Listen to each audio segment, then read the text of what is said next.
And we are live. Welcome to episode 3292 of the Survival Podcast. Listener feedback 441823. When I tell you everything that's going to be on the episode today and we start working through all the material, if you're like, gee, I wish you would talk about blah, blah, blah, then send me an email and ask me to talk about blah, blah, blah, whatever that is. Don't say blah, blah, blah because I won't do it. I guess I just did. Anyway, send me an email, Jack at the survivalpodcast.com, TSPC in the subject line. That will make sure I find it if it goes into the spam box. And with links and words that get used in those kinds of questions, it often does. If you have a link or a resource or an article, give me that. Then give me your question or what you want me to talk about in one sentence, just one sentence. Then if you have additional details, hit return a couple times to give me the details. This will make it a lot more likely that you will get past my screening process and actually end up on the show. I cannot possibly put every email I get on the show. I couldn't put all the emails I get in one day on the show if I did 5 days of shows like this. But I try to create a lot of variety and pick from things. And I try to pick things that, like, if I get 6 emails about the same thing in a week, I try to bring that thing on. But I will cover just about anything if you follow the suggestion. Anyway, what are we going to talk about today? And there's a question right now on the screen from News That Doesn't Suck. How do you make the live 1.75x like the podcast? I don't think you can go faster on live, dude. I don't think that's possible. I think you're not getting how live works. You would have to be into the future before I set it to go faster. Anyway. Maybe you can to catch up. I don't know, but we just started, so you probably don't need to. Anyway, we're going to talk about biochar today. I keep getting questions about it, not so much in the emails, on social media. Hey, this is my biochar. Did I make biochar? Can I make biochar this way? Can I use the ash out of my oven, my wood stove or whatever? You know, like, I'm going to try to explain this again in a very short version versus the 2-hour seminar I did on it. And the way to know if you have biochar and what is biochar. I also have another question later in the show about biochar that we'll cover when we get to it. But I also have a question about what to do with cash if you're planning a major purchase in the short to mid-term, like a house. Should I put all my money in gold? The short answer is no. We'll get to that. But I smell fear of the banking crisis here, and we have to be careful that we don't let fear make us do something stupid, and fear usually does result in us doing something indeed stupid. Next up, how bad is the pesticide risk to the U.S. food supply? I find this interesting. This is one of these people, they do this to me all the time. They send me a TikTok video. They ask me a question. And then the question they're asking me isn't what really is in the material that they sent me. But I think it's an interesting discussion anyway, so we'll talk about it. Because they're asking about how far a pesticide can move horizontally through the soil. The answer to that is not really very far. Across soil is one thing, through soil is another. But the video is actually really concerning. Well, you'll hear when you hear, or you'll see when you see if you're in the live stream. All the cool things you can do with sous vide. The sous vide cooker I ran yesterday is still on sale today. That worked out. I don't know if it'll be on sale tomorrow, but it is on today.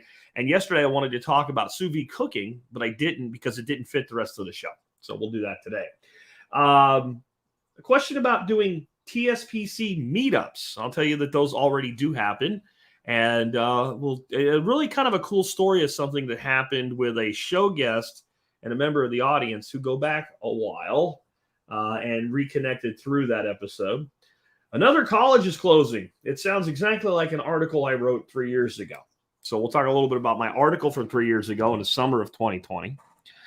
And this small private college that's closing and the impact it will have on the town that it's in. It's almost like redneck hippies know what they're talking about. I guess if they're redneck hippie duck farmers, they know what they're talking about because we have ducks to help guide us in our wisdom. And there's nothing that will guide your wisdom better than a flock of ducks. Trust me. Next up, the biochar question, second biochar question, kind of spaced them out. A guy can get commercial biochar. It's not charged up. It's not been made habitable, right? And so if you use raw biochar, it can create problems. So what would I do if I had access to raw biochar but didn't have compost? We'll talk about that. Moving as a prepper, I'll tell you a funny story when we get to that one, but any advice I have for that. Construction backlog is the lowest since August 2022, and 9,000 people in the construction industry lost their jobs in the last quarter. We'll talk about why it's not as bad as it sounds, but why it's a canary in the coal mine kind of thing, the construction industry. And I think you're only beginning to see the waning of that industry right now. And which animals can be raised with zero supplemental feed on pasture only. We'll talk about that and whether or not you should even do that with most animals.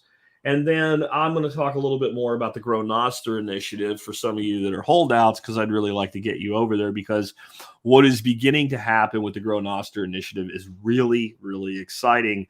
And it is the future of this parallel economy everybody talks about, but no one seems to be able to skin. If you have an existing network with switched on productive people that already has an integrated payments solution, maybe that's a network you should be part of, and stop worrying about whether it's connected to Bitcoin or not. And start thinking about, do I want to be part of a network of excited, energetic, smart people who are productive, that want to do business with each other, that have an integrated payment network already there that's uncensorable, borderless, and works instantly? If you look at it that way, it kind of answers itself, like, why wouldn't you? All right. So before we do that, let's go ahead and hear from our sponsors of the day. Sponsor of the day number one today is John Pugliano with the Will Steading podcast. John's a great dude, and he has really the heart of a servant. He has always done everything he can to help out the survival podcast and our audience. He serves as a member of our expert council. He has a great podcast, relatively short episodes, generally 8 to 15 minutes, sometimes a little longer, but usually that's about his wheelhouse. And he has a ton of really interesting stuff you can check out. He's on Apple, he's on Google, he's on Spotify, he's on Stitcher. He's got an RSS feed, because all podcasters do, or they're not real podcasters. He's also available on fountain.fm, where you can send him value through the Value to Value network. So please keep doing that, because every time John Pugliano gets a boost or a stream on Fountain, Jack was right again, and Pugliano was wrong again. Because the one place we need to move the needle with John is Bitcoin. He'll get there. Boomers have a hard time with Bitcoin. Anyway, next up today, Start9 Sovereign Computing. If you want to take back your digital sovereignty and take back control, you want to get one of these guys right here, a Start9 Embassy server. Remember, they do discounts for MSB members at 9%. When you get a discount from my membership program, you get 9% off. They just had their discount rate cut on their gift card option on the Fold card, but it's still something like 4 or 5%. So you can stack that discount with my discount and do really well for yourself. You want to get one of these, though, because you can take back full control of everything you do online. If you say you use the cloud, if you say you use the cloud in your work, then you're lying, even if you don't mean to, because there is no cloud. There's no such thing as cloud computing. There's no such thing as I'm in the cloud. All there is somebody else's computer somewhere else that they have access to, and all the information, and there's a potential for a security breach or for them to snoop on you, which they're happy to do. Sell your information to other people. Give your information to the government. If you start using Start9, that will all go away. You have complete and total control of everything. End-to-end encrypted messaging. Store all your files. Run a Bitcoin node. Run a Lightning node. And do a bunch of other things. And if you can install apps on a phone, you can use the Start9 Embassy server. With that, let's go ahead and dig into what we have to talk about today. Again, I've been getting a ton of questions about biochar. And I've been getting those questions mostly in social media, and mostly people going, look what I've done. Is this biochar? And the answer to that a lot of times for me is, well, I don't know. I've answered a few with, that looks an awful lot like it's got a lot of ash on it. And so I don't know if you rinsed it or not. And I don't know if that's the lighting. And I really can't look at a picture of a pile of burnt stuff and tell you if you made biochar. A still picture won't do it. You need to do certain things where you can determine whether what you've made is like, it's all biochar in a way, right? It's just, what's the quality, right? Charcoal is charcoal. So all biochar is charcoal, but not all charcoal is what we call biochar. But in the end, it is. And it is because it's char and it's made from biological stuff. So biochar. But what we're looking for with biochar is full combustion and leaving nothing but the carbon skeleton is what we're looking for. And we want all nice little houses for our microorganisms to live in and everything.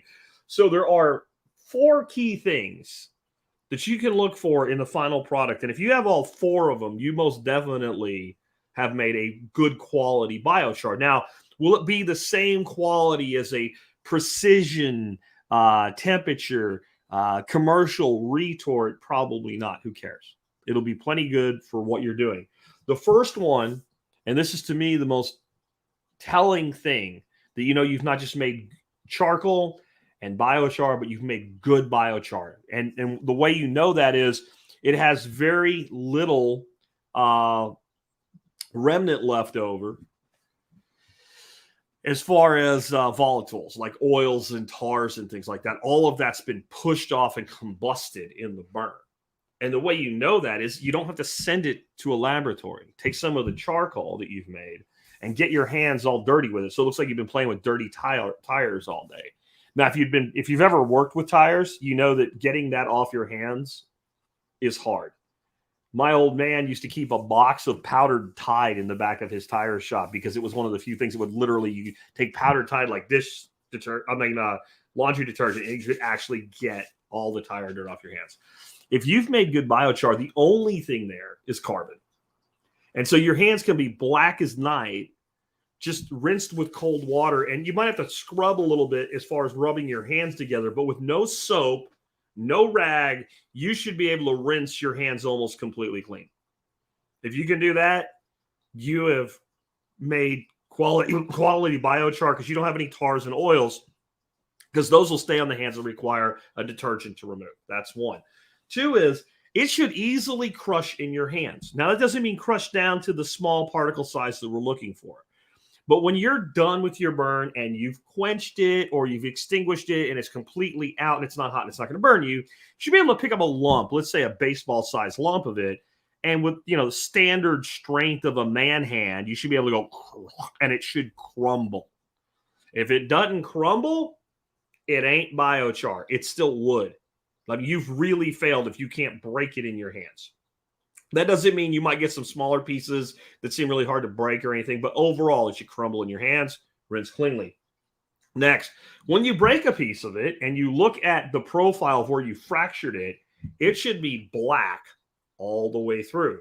If you see in the center of it stuff that looks brown, that looks woody versus pyrolized, it didn't completely combust. And last, when it's dry, because I quench mine, it takes days for it to fully dry.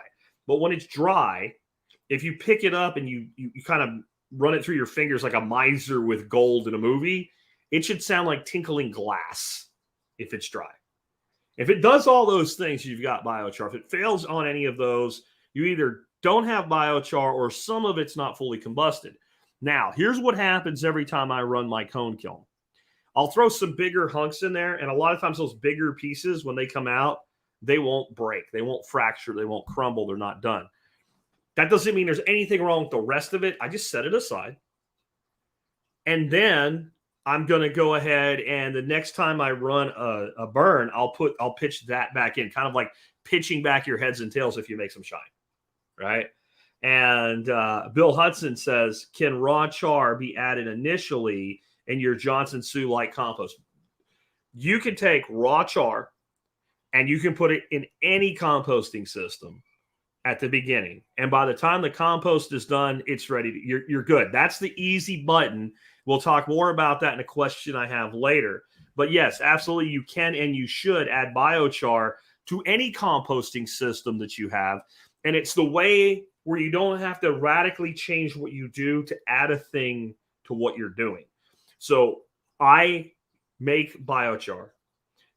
I bust it up and I use it through the wood chipper because, like I said, if it's quenched and you wait 2 days till it begins to dry, but it's still really damp at the core, you can put it right through a wood chipper, boom, no problem, no dust cloud, no nothing, right? So no matter how you do that, it doesn't matter. You break it up, and I put it in 5-gallon buckets. Every time I put down a bale or two or a couple of wheelbarrows of wood chips in my duck house, which is where all my material to make my compost, the bulk material comes from, I add a 5-gallon and a whole 5-gallon bucket down. and then I layer on the next layer of bedding. That's made my duck house stink less. I have way less flies, even with all the brooding going on there. And there is some, anybody that's hatched eggs, you know, there's like a hatched egg stink. There's some of that going on in there. But it's way better than it usually is this time of year. Now, what that does for me is it allows me, when I make my compost at the end of this season, I don't have to do anything. Like the biochar will be in the material, so the biochar will be in the compost. It will be fully mixed up. It will be part of the composting process. It's ready to go. I don't have to do anything. Now, we got a question that is something I'm dealing with myself right now, because if you discover biochar at the beginning of the season, you've already done your major composting for the year. What do? We'll talk about that in a few different ways. But you should definitely include biochar in all your composting. If you are doing black soldier flies, I would be putting charcoal in with the black soldier flies, though I would be careful with that at first because I don't know if it might inhibit black soldier fly activity. I'm not sure, because it definitely inhibits housefly activity. I don't know if it's just because it's absorbing the volatiles of the manure and less attractive, but there's definitely less flies in my duck house than typical. I would absolutely include it in worm composting.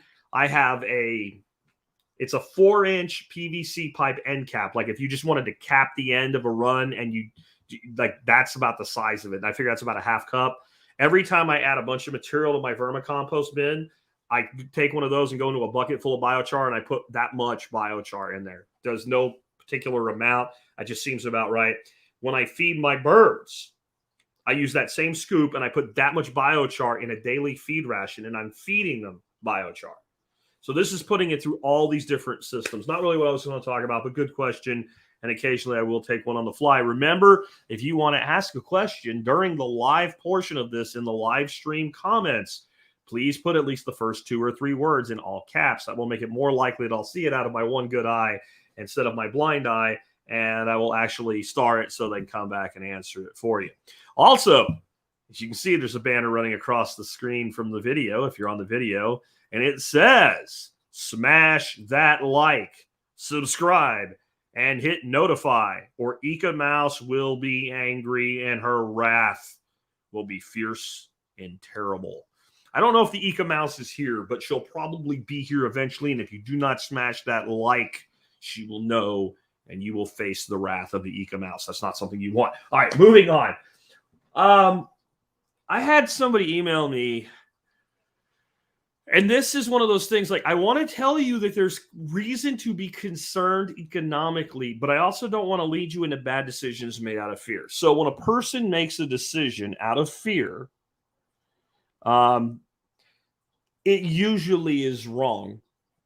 And when it's made out of irrational fear, even if there is a reason to be afraid, but you go to an irrational level with it, you inevitably make a bad decision. So here's an example. You are walking down the road and you see a car coming directly at you. There is indeed a danger. But if you overreact, maybe you go off a cliff instead of just get out of the way. So you need to react commensurate to the level of danger, and you need to understand danger can increase across time, and then your actions increase with the increasing danger. Another example would be afraid of a thing that's not dangerous at all, at least at the current time. So you're walking down the road, it's a real steep cliff on one side. Next thing you know, there's a snake in front of you. You freak out, fall down the cliff and kill yourself, or like fracture your leg or end up in a wheelchair for the rest of your life. Turns out the snake was a corn snake or a bull snake or some other harmless animal. Now, honestly, versus going down the cliff, you probably would have been better off being bit by a rattlesnake, because it's probably easier to fix a snake bit you, unless you get anaphylactic shock from it, right, than it is to fix you if you go tumbling down a cliff and break your back. Crowfab works 99% of the time. Broken backs usually, 100% of the time result in being paralyzed at some level. So even if it was a deadly snake, if you use the word deadly, right, you probably would have been better off not overreacting to it. I think the financial situation we're in has a lot of people responding to a rattlesnake, because rattlesnake is actually dangerous, but the rattlesnake is still 10 steps from you. It can't sprout wings and fly and bite you in the forehead, right? All you have to do is not step on the rattlesnake. So now that you see the rattlesnake, pay attention to it. If it moves, as you adjust further. So the basic question here was, I plan on buying a house when the real estate market stabilizes. Okay, good luck with that. I think what you're better off doing is buying a house by being really smart about the way you shop. And when you find the right house, you buy the house, whether you think the market stabilized or not. Okay, so this person's got a significant amount of money that puts you in the power seat as a buyer. What you're looking for is a house that underperforms versus what's on the market. The way you sell a house and get top dollar for it is you make your house 1% better than the average thing on the market at your price point. And the way you buy a house is you look for a house that shows about 5% worse than the average house on the market at that price point. And I don't care if the market's good, bad, indifferent. That's always the formula. It will never change, right? So you need to always be looking if you are in the market for a house, because you don't know when you're going to find the opportunity, and you want to keep the money as liquid as possible so that you have opportunity capital available to make the purchase. Liberty Garden says rattlers will climb up a tree and strike at face level. Don't tree them. I hope you're making a joke, because that's not true. I'm not going to say that rattlers never go up trees, but I've never seen one go up a tree willingly in my life, and I don't think you could chase one up a tree either. Now there are places in the world I've been where when one walks through the jungle, one must be very careful for one's face, and those are various arboreal vipers. Anyway, so this guy wanted to put all his money into gold and wanted to know what kind of gold to buy, so his money would be safe until the market stabilized and he was ready to buy a house. Yeah, that's not what you want to do at all. I will say, if you wanted to put some portion of it in gold because you want it liquid, right? So you need at least some money for earnest. They call it earnest capital or earnest cash. That means when you do a written offer on a property, you put up some money, $500, $1,000, $2,000 earnest money. And that basically is saying, if I back out of the deal, you keep at least this much money. That gets the house off the market. So you have to have some small amount in that. If you were insistent on putting a significant portion, because it sounds like this guy's going to buy a house for like cash or go like super heavy down like 50%. So that's a lot of money, right? Even a modest house, that's a lot of money. If you insisted on putting it in gold, I would suggest that you use a brokerage account and you use a gold ETF. Because if gold spikes and you want to harvest it, you can harvest the profit like that. And if you decide, I need to sell now and I need cash and I need to fund this purchase in the next week, the cash is available. You're not walking around with gold bars going to different stores asking for cash. So I prefer, for the long-term holding of silver and gold precious metals, physical metal. But for something like this, if you're going to do it all, I want something instantly tradable, right? Liberty Guard said it happened to him. He got bit in the face by a rattler. That's unusual. It's not normal. So the fact that something happened doesn't mean it's normal. Anyway, if you insisted on doing this, I would say put no more than 50% of the money in gold as a hedge. All eggs, one basket equals broken eggs, unhappy farmer. Gold is a volatile commodity. So is Bitcoin. I don't have any issues with holding Bitcoin till the end of the earth. Nor do I have an issue holding gold until the end of the earth. Long-term appreciating assets is what they are in the giant view. I'm planning on buying a house. 6 months from now, you could be ready to buy a house and the value of your gold could have gone down by 25%. You now have to act. You're now trapped. This is what happened to banks, right? They bought the bonds with an interest rate of 1%. And now bonds, you can get an interest rate of 4%. So they can't. And when they have to sell that bond, they have to take a big loss on it. Right? Don't put yourself in that position. This idea that the dollar is going to die and completely go away in a short term is nonsense. And I hope that nothing I ever said indicated that. The dollar losing its reserve status, yes. Continued inflation, yes. Well, I got to protect myself from inflation. So if we have let's say we have a year with 10% inflation, and you have $100,000, it costs you $10,000 in spending power. What do you think it's going to cost you to move $100,000 into physical gold and back out of physical gold with the spread on spot. And what are the odds that across 1 year, right when you need the money, that gold might not have dropped more than 10% or even 10%, but you're looking at an actual cost of moving in and out of that metal of 15 to 20%. You're way behind the 10% inflation if we have 10% inflation, which would be crippling inflation. So, but if I lose the 10% to inflation, we call that opportunity cost. There is a cost of maintaining capital in a liquid form so that it's available for the opportunity. There just is. If you insisted on diversifying into something outside the dollar, and you're looking at a 1 to 1.5 year time horizon, then I would say you probably take 20 to 25% of this money. And the place I would put it, honestly, just based on math and current cycle, would be Bitcoin. That's nothing to do with my bullish position on Bitcoin long term. It's to do with we're 1 year from the next halving, and we know what happens every time there's a halving.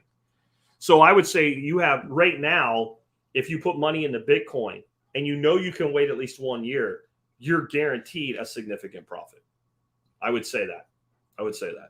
With the caveat of I don't give financial advice. I'm not a licensed investment advisor, but if anybody here wants to bet $500 right now that a position in Bitcoin 1 year from today won't be better than this price, I'll take that bet right now, live. $500, witnesses, you got to pay me, I got to pay you. We'll have a third party hold the money. Yeah, right. I'll make that bet that Bitcoin will be at a profit compared to where it is today 1 year from now. April 18th, 2024, Bitcoin will be significant. I will say minimum 25% higher than it is right now. Anybody want that bet?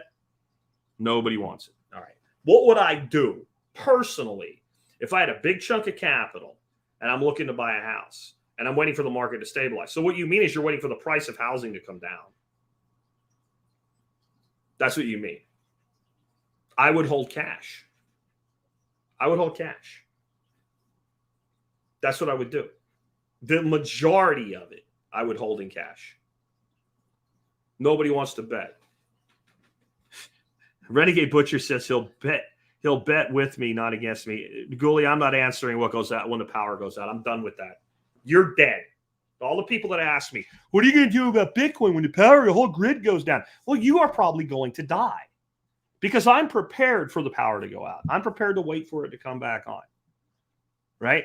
The people that say this, it's always, unless he's making a joke because he knows everybody does it, and he might be, and I'll give you a pass if you are.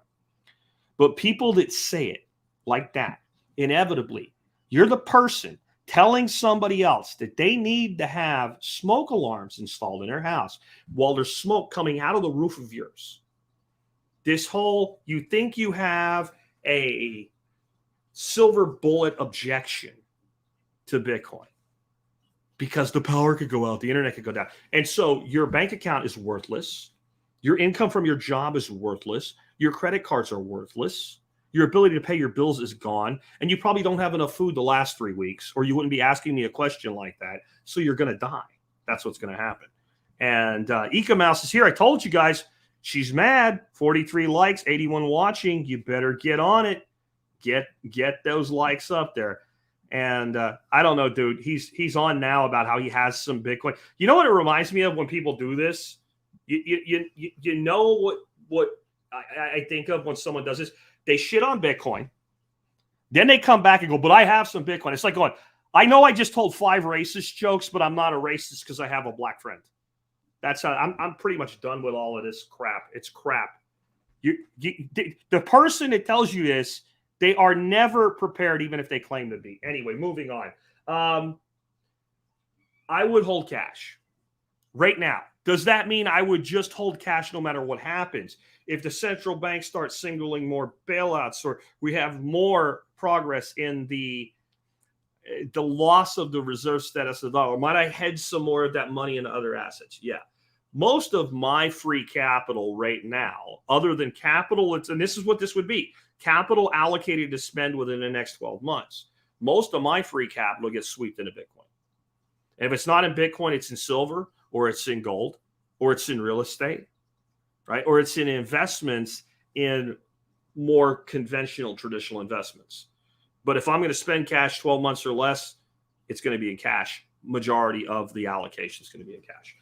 Next up, I found this really interesting. And I want to share this with you right now. This is a video that was sent to me by somebody. Don't remember who.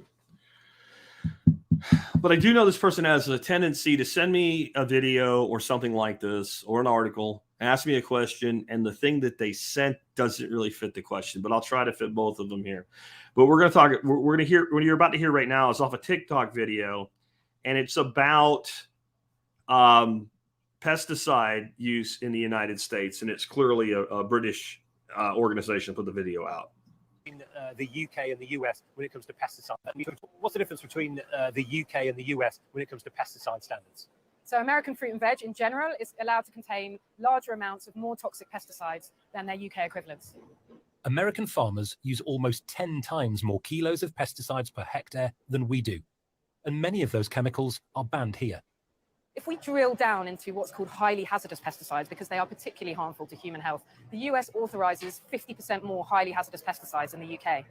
And which of these pesticides do you think we should be most worried about? So permethrin, for example, is a known human carcinogen, so it has the capacity to cause cancer. And there's chlorpyrifos, which is a particularly nasty insecticide, which has very strong links to negatively affecting children's brain development.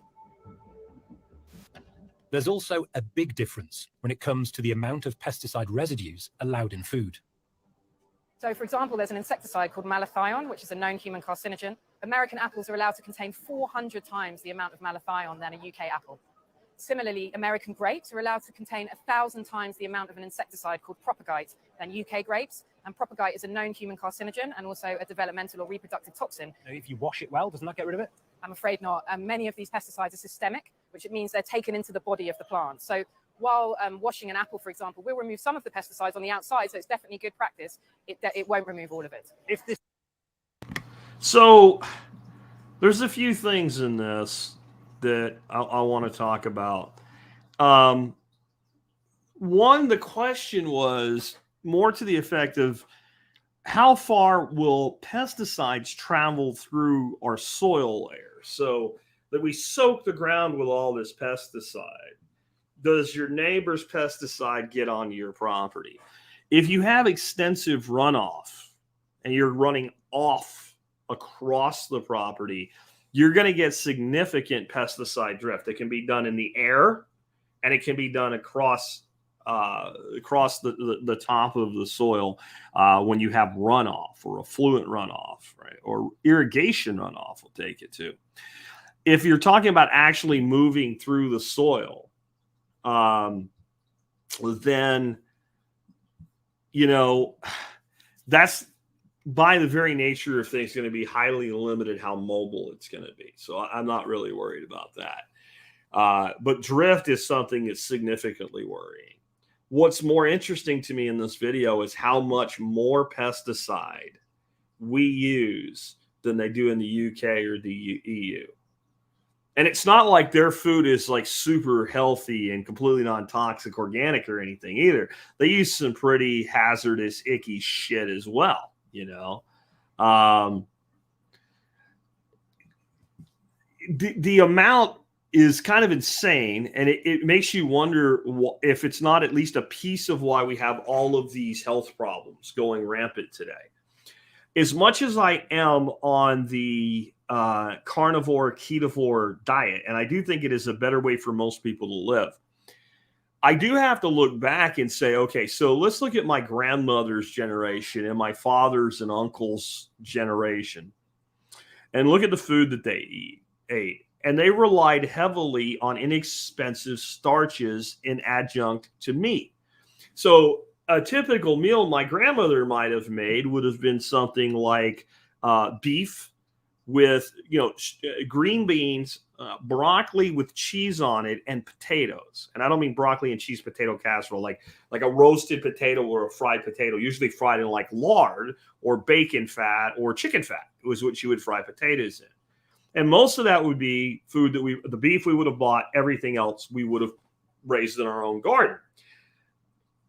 Nobody was fat. Nobody was, I mean, I'm thinking back to when I was a kid, everybody I knew ate like this. I'm not saying there were no fat people, but in general, nobody was just in general fat. Like when there was a fat person, you knew who the fat person was. And the fat person was usually hogging down like lots of pies and tasty cakes or something like that. Being Pennsylvania, what have you, tasty cakes were a big thing back in the 80s. And it was usually food like that that made people fat and like an eating problem. But people just ate, 3 squares a day. They ate bacon and eggs for most days for breakfast. They ate something like a sandwich, which had bread in it for lunch. And then they ate a typical meal that you would think of for dinner. 2 sides and a meat. And one of the sides was probably a starch. They ate a lot less wheat and grain and soy than we eat today. But one thing I know they were consuming less of, because less of it was used, is pesticides. Now, there's another thing in this. There's the term pesticide, and pesticide can be used specifically or generically, right? So there's pesticide, and I prefer to use it specifically. So to me, a pesticide is one of the sides of the side cocktails, the biocide cocktails, that's used to kill insects. If it's used to kill insects, I call it a pesticide. If it's used to kill other plants and weeds, I call that an herbicide, but some people refer to it all as pesticide.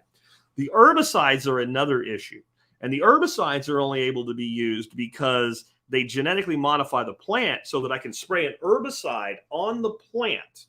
Now, there are some herbicides that are used in certain applications that the plant is not genetically modified. The herbicide simply doesn't affect that particular type of plant. So I can't think of what the herbicide is, but there's an herbicide used on plants like corn and other members of the grass family, so sorghum, etc. And it's an herbicide that specifically only affects broadleaf weeds. So I don't need to genetically modify a grass family plant. And, grasses can grow as weeds, but big plants like corn, etc., will outcompete those grasses. So they'll use that herbicide without a GMO. But both of them are applications of herbicide. And herbicide, by the very way that it is applied, becomes systemic and goes in the plant. So we're consuming herbicides and pesticides in nutrient deficient food. Plus we're eating industrial oils because that is aminopyrolysis, I can't read it, or grazon, Faith says, as far as the grass. That sounds right. Aminopyrolid. Yeah, aminopyrolid. We're eating all this shit. And as much as I think we're better off eating a high-fat, moderate protein, low-carb diet, and I think that's species appropriate for humans, I can't deny what I just told you about the past. And I think many of us look back and we think about, at least at dinner, there was always a starch on the plate. And you went to the beach and you didn't see people's asses rolling out of their bikinis, not just because their bikinis were little, but because the ass was so big, right? I think we can all think back to eating like that if you're as old as me anyway, right? If you're old fart like me, being in school and like our once a month, our lunch at the high school, and it was really good for what it was macaroni and cheese. Okay. Now, this wasn't an everyday thing, but mac and cheese, we're full on carb right here, right? But you got a roll, this big yeasty roll. And if you've ever been to like Texas Roadhouse, they were kind of like that, but more muffin shaped. They were like 3 times as big. An extra roll was a dime, but you could only buy 1 extra roll. So if you had a buddy who wasn't going to buy it, you were like, hey, here's a dime. And you might sit down with, some of the guys would be sitting down, football players would be sitting down with like 4 rolls and this big giant plate of mac and cheese. You look around the class, 1 fat kid in the whole school. His name was Jason. I remember his name. When I say the whole school, I mean, when I was a senior, this guy was a junior and he was the fat kid in school. Down in 9th grade, I think we had about 400 students to the grade in my senior year because they merged another high school in with us. So like 1,200 people. I remember 1 fat guy. Everybody ate bread. I got to believe that there is some level of all this toxicity. And the other thing, we did eat some, but we ate nowhere near the amount of it, is these seed oils. And again, I said this yesterday, but if you want to know how bad it is, just go look at what you have to do to canola or cotton to produce what they call a food grade oil out of it. And that process is literally disgusting. And it doesn't make any sense that we're supposed to eat large amounts of this stuff and then understand that those oils are rife with these pesticides and herbicides too. So mainly if I'm worried about pesticides off neighboring property, I want to use good earthworks and I want to use riparian biofiltration. So if I'm worried about air drift, I want really tall non-food trees, something like poplar, or I can't remember what they're called. They look like pine trees, but they grow really tall and narrow, like shitloads of those to block that wind. Across the surface, I want to use swales, and I want to go through a multi-swale system if it's a large property, and I want to plant mostly things that are like fodder trees. I mean, yeah, animals, I'm not real happy about that, but I would be more looking to things that are going to be used for fuels and fibers. I'm not real worried about it in there. And I want to absorb that before it has time to make its way across the ground onto my property. That's where I'm coming at with that. Next up, this was actually a really cool email that I got. I want to pull it up. I don't usually read. I usually wing it, but I want to read this because it was from a listener named Aaron. And Aaron said, so here's a cool thing that happened because of Jack's podcast. While listening to episode 3269, I thought, I think I know that guy. I looked Andy McCann up on Facebook, and I was right. We went to Georgia Tech together, and I lived in his fraternity house for a summer, even have pictures to prove it. Andy and I connected on Facebook and chatted for a while, catching up. I asked if he knew other friends of ours who were also listeners of TSP. He didn't. But then again, he didn't know that I was. It occurred to us that it would be amazing to be able to connect with local folks who are also TSP followers and are trying out various techniques that Jack teaches. Has there been any thought of doing this at TSP? I belong to a freedom cell in my area. I like these people, but they are a bit more woo-hoo and aren't necessarily implementing the practical tactics that Jack teaches. So I think that there would not be a competition with freedom cells. Just a thought. I would love to be able to find and connect with local TSP chapters. Okay, so there are people, and they generally use Meetup. And I mean like the Meetup, the website meetup.com. And they use that as their way of connecting with each other, and they call them TSP meetups. How many? I don't know. I'm kind of a big believer that some things I should not stick my fingers in. Now, if people want me to make it known that this is being done, that I can do. But I'll tell you that quite a few years ago, when I was still living in Arlington, it came to my attention that there was a TSP meetup group that met at a local restaurant certain day of the week for breakfast. And I decided it's like straight in my backyard, I should go. And I did go, and it was a great experience. But it also left me with the following. I should get out of here, and I shouldn't come back. Now, why would I do that? Because the whole point of a meetup group like that is for you guys to get together. And, visiting one once and saying, hey, here I am. Nice to meet you guys. Picking up the coffee tab or whatever. Sure. If it's a bar, picking up the beer tab, whatever. Yeah. But on a regular basis, I need to stay out of that because then it becomes about me. And if you guys are going to do this, what I would hope is that you get together, and my show just means that there's a commonality in your life that means that you guys are going to make a good network. And that's it. And it should be all about you and what you're doing and who you're doing it with, and organizing get shit done weekends or perma blitzes or whatever it is. So I've kind of stayed out of it. But, if you go to meetup.com and search for the Survival Podcast or TSPC or something like that, you might find something in your area. You could certainly start something in your area. I would definitely say that, like, getting on our social media, especially if you're in a major market.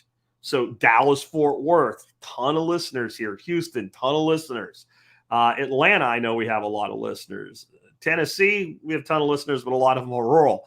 But we have in most large metro areas, with just our number of people, there is a significant, few hundred at least people near you, if you're in one of those markets, that are daily listeners to the show that may make that happen. I'd love to see it. I also try to always keep my ego in check. And, we used to say in the military, know my pay grade. And I am very blessed to have a large audience, and I'm very blessed to have a 15-year-old podcast that makes me a living. And I never look that gift horse in the mouth ever. And I always do my best for you guys. But also know I ain't that big. I ain't that important. I don't get involved in politics, one, because I don't believe in it, but two, even if I did, I know I'm not going to move the needle. If people with $50 million salaries on major networks don't move the political needle in an election, Jack Spirko ain't going to move the needle. So when it comes to all these peripheral side things, these side projects, these sub-communities, I'll do what I can to get them off the ground and get some lift in it. And then people get involved and I get out of the way. And if you look at, for instance, the way we run the Telegram group, I pop in from time to time, but mostly I post my stuff to the channel and it gets duplicated over there and I stay out of everybody's way. Zello isn't what it used to be, but at one point the Survival Podcast Zello channel was the most active channel on the entire Zello network. I barely showed up because it's not about me. So I would love to see more effort put into local TSP chapters, support groups, whatever. And I'm open to how can I help? What can I do to enable it? And one might just be, maybe I add a page called Meetups to the website. And anybody that sets a meetup group up, whether it's on Meetup or through some other channel, you can have it listed on that. That sounds like a lot of work if it takes off. So I'm not sure. But maybe somebody would help with it or something like that. Or maybe somebody would maintain it and I would just point to it or something like tspmeetups.com or something like that. I just don't want, and Tom says, cough, Discord, cough, right? Discord. Yeah, Discord would be another great place to connect. Yeah, Discord, the Discord group actually got started by somebody and then I was told about it. And then I kind of pushed it a little bit, right? But definitely, I would love to get you guys more connected with each other. And I also want to keep my big old ego head out of it to a degree. It can't be about me. It's got to be about you guys or it won't work, right? Because you're not going to all get together and talk about what a great guy Jack is. I'd love that to be the case. But you'll probably get together, hey, the jerk brought us together, order a coffee or a beer, and talk about your own life. Right. So if I can enable that, I will do so. There has been some stuff like that before. There's been state-specific Facebook groups and stuff like that. I don't know. I think real world actually might be a lot more powerful, even with a lot less people. If you can get a meetup group of 4 or 5 people that hang out together a couple times a month, you have real world relationships that really matter. And next up, I want to talk to you about sous vide. And what I'm going to bring up for you right now is I'm going to bring up the item of the day. I'm going to do the item of the day early. And I'm going to do that because the item of the day is the same as yesterday. And it's what I want to talk about next, which is sous vide.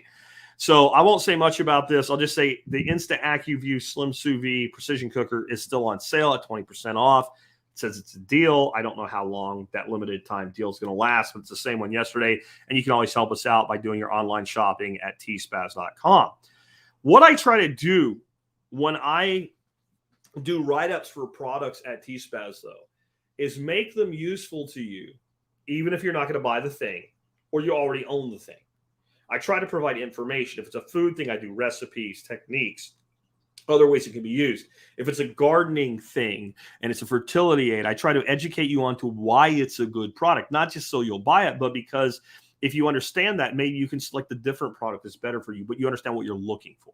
So I try to make them educational. So with sous vide, one of the things I've been told, sous vide's fine, Jack, but, what it does is it makes a really great steak. And the actual reality is it does a lot more than just make a really great steak. One thing you can do with sous vide is you can use it as a yogurt maker. So what sous vide actually does is it brings water to a very specific temperature. And I don't mean between 150 and 160 or 130 and 140. I mean 134.5 degrees. I mean whatever temperature you want.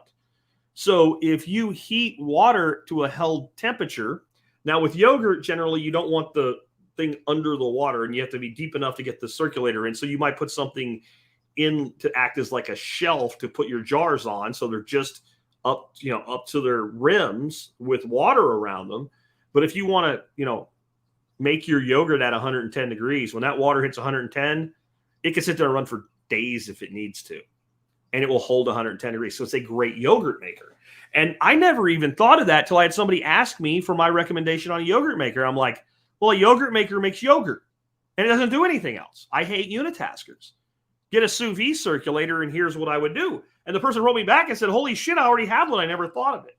So you can make yogurt. You can make cheese.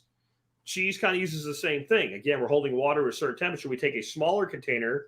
We fill it with our milk. The outer container we fill with water, and then we heat to whatever temperature we want to scald the milk at. If this is a hard pressed cheese, it's probably a lower temperature. It's a quick farm cheese. I think you're 160, something like that. For like something you can use vinegar as rennet for.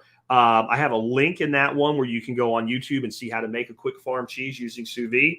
It works really well. Egg bites. Everybody loves the egg bites, man, right? From Starbucks. They're ridiculously expensive.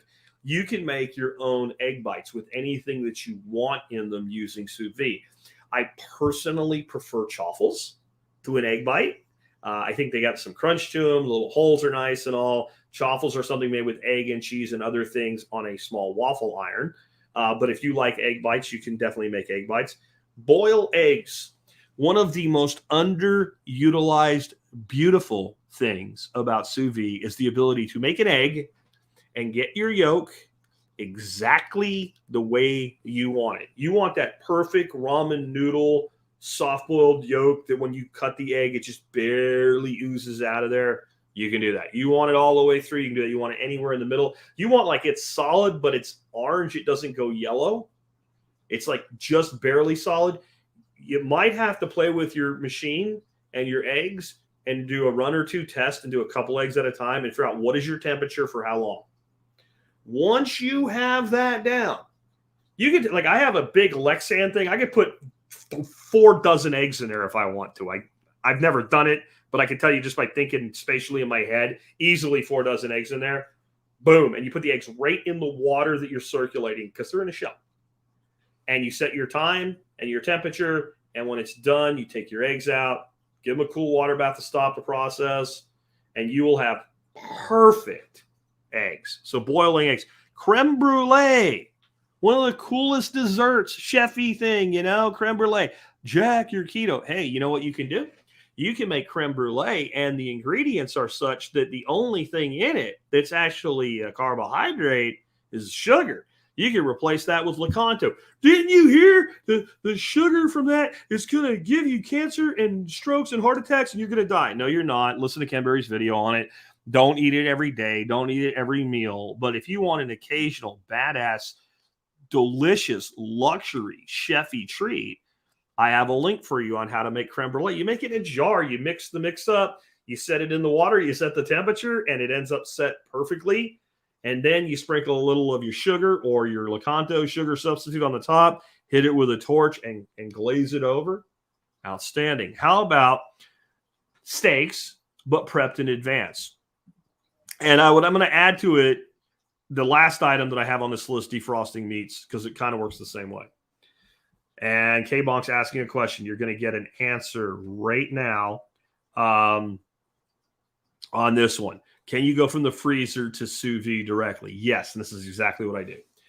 I will take some of my steaks when they come in, and I will season them exactly as I want them. Salt, pepper, garlic would be one very classic example of that. Or maybe something more. I'll use some rosemary and thyme and fennel seed that's ground, and I'll go more like to an Italian seasoning. And then I'll do that with something like, that's what we're doing tonight. We're going to do flat iron steaks, seasoned that way with cauliflower rice with basil pesto. Fantastic way to go. And I will season that steak. I will put it in a chamber vac seal bag, or if you just have a regular vacuum sealer, that'll work too. Vacuum seal it, label it. So date and what it is and what it's seasoned with. Throw it in the freezer. We forgot to take stuff out for dinner tonight. No problem. I got it into the freezer, and you grab your 2 steaks, Yep, they're seasoned the way I want. Throw them in the sous vide circulator, set the temperature, give it an extra half hour. Half hour or less, it will be fully thawed, and it will cook perfectly. And I will add to that defrosting meats that you're going to cook some other way, but you want to accelerate the defrost. Now, you might think that the way you do that is you set the temperature nice and high, okay? If you set the temperature high, you're going to start cooking it. Now, if you're going to cook it anyway, if you got to take it pre-seasoned steak out of the freezer you're cooking, you go ahead and set the temperature you want it to finish at, 135 degrees, whatever it is for you. If you just want to defrost it, you set the temperature as low as it'll go with the one I'm reviewing today. And with the Anova, you can set it down to like 40 degrees. But, you know, you set it for 40, 50, 70 degrees, whatever, room temperature. What actually defrosts the meat is the moving water that's above freezing. So if you take a steak and you put it on the countertop, there's a couple different ways to speed up your defrosting. And it takes 4 hours to fully thaw. If you take that same steak and take something like a carbon steel skillet and set it in that skillet, because the steel in the skillet pulls the cold away from the meat, it'll cut the thaw time about in half. Right? And this is sitting in a room where it's 70 degrees. But if you put it in a circulating thing of water at 45 degrees, it'll defrost in about 30 minutes because that water is continuously pulling the cold from all sides. And even though you have it on a low setting, that sous vide circulator won't let that temperature come down below that. Now, there's a thing that you can do. There's a thing that you can do if you don't have a sous vide machine that's very cheap. And that's how I fixed one of my sous vide circulators. So my Anova, I would notice that the temperature was all not quite right. Nothing seemed right. It just didn't. It seemed like it fluctuated a lot really fast. And what ended up happening is the circulator itself stopped circulating, but the heater element didn't fail. I went on Amazon and I searched for nano fish tank pump. And I found a little water pump about this big, you know, so a couple inches in size for $9.99. I bought it. And if I want to use both circulators, I take the Nova and that one, I put the little pump in and it circulates the water and then the cycling of the temperature works. So I have also tried, well, if it's circulating water, I've taken water, sink temperature water, countertop, something that needs to be thawed, throw that little $10 pump in there and it does a really good job of defrosting meat. So there's other ways to do that. And it's mainly about that circulation. And if you think about it, like if you ever go to like a wine shop or something, you know, a nice wine shop, and they say, would you like your bottle chilled in 10 minutes while you shop? Right? That's what they use is circulation of ice chilled water to get that circulation, to get that bottle temperature down a lot faster. All right, moving on from that topic. So I am starring all of your questions, guys, all of your questions. And Ghoulie, I got your super chat in there. I'm going to give you credit for it after I gave you shit. Just wait till the end and we come back to you. Anyway, somebody sent me this article, and I read the article, and I was like, I think a redneck duck farmer talked about this happening like 3 years ago. So here's the title of the article. It's on Marketplace, and it's Another Small College Closes as Declining Enrollment and a Hot Job Market Bite by Stephanie Hughes, who probably has a worthless degree and still owes a ton of money in student debt and wants you to pay it off for her, by the way. But Cardinal Stritch University, a suburb in Milwaukee, will close next month after more than 85 years. So at least a half dozen private nonprofit colleges have announced plans to close over the past year or so. It's actually a lot more than that, Stephanie. It's a lot more than half a dozen. It's about half a dozen this year. I'm paying attention to this.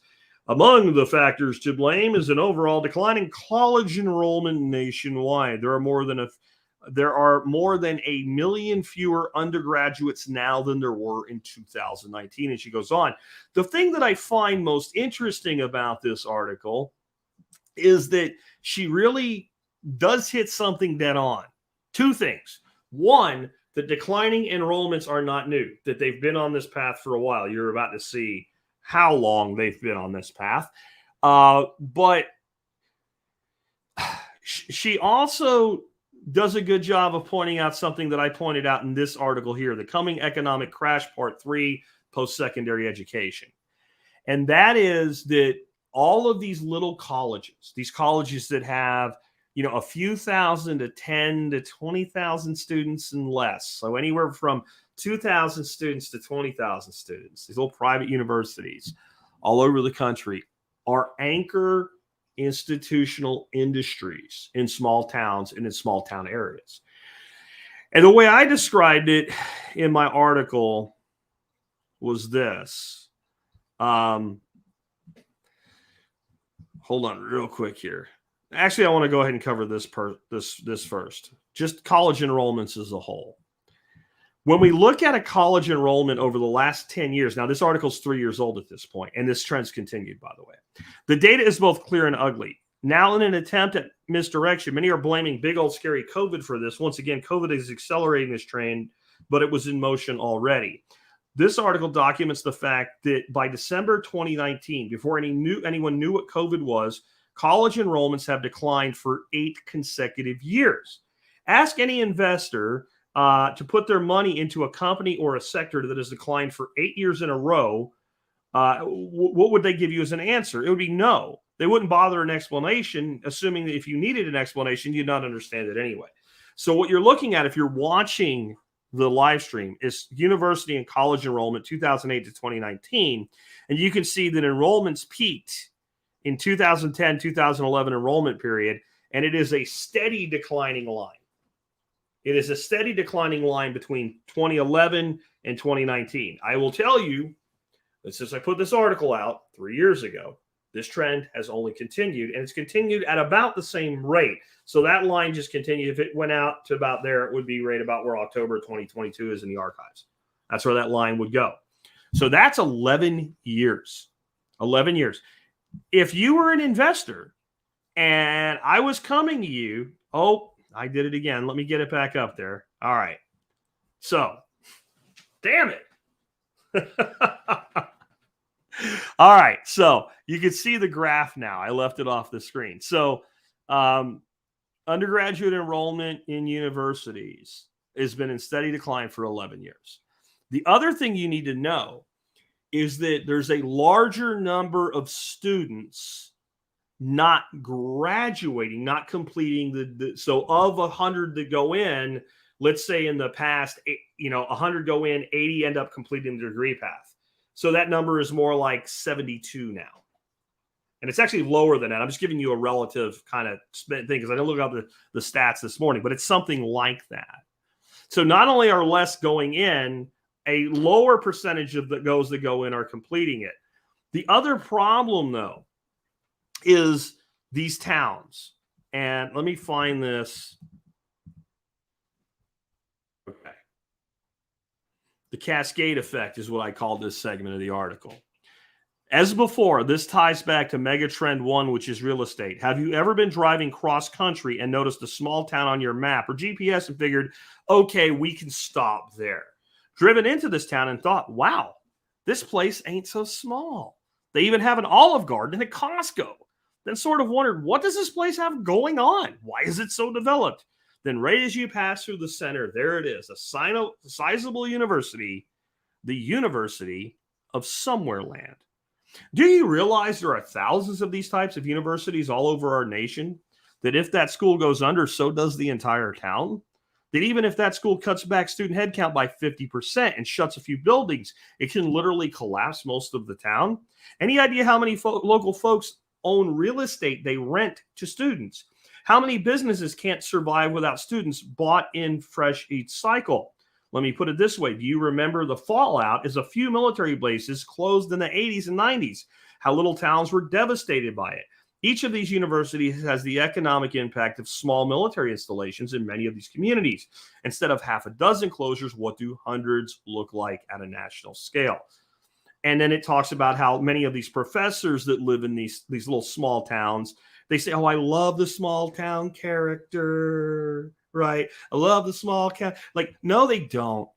No, they don't. The reason they're not teaching at Harvard, Harvard didn't offer them a job. The reason they're not at UPenn or UMass or even like Texas State or something like that, one of these larger universities, is that's not who offered them a job. They got a job working for the University of South Sheboyganville, and then they pretend that I have chosen to wear my tweed jacket and live in this small hamlet, right? They're only there because they have a good paying job that's not that hard to do. What happens when they don't have that job anymore? How dedicated are they to that little small hamlet, little town, right? They're not. So you have an exodus of that population when that college collapses. If you read this article in full that I have linked in the show notes today by Stephanie Hughes, you will see this is exactly what she's talking about. Now, 3 years later, the impact, the closure of these schools, or exactly what I said, even the downsizing to half the student body is having. This is only going to continue. It is absolutely going to continue. It is not going away. I wish I could tell you that it's going away, but it's not. And it's going to get worse.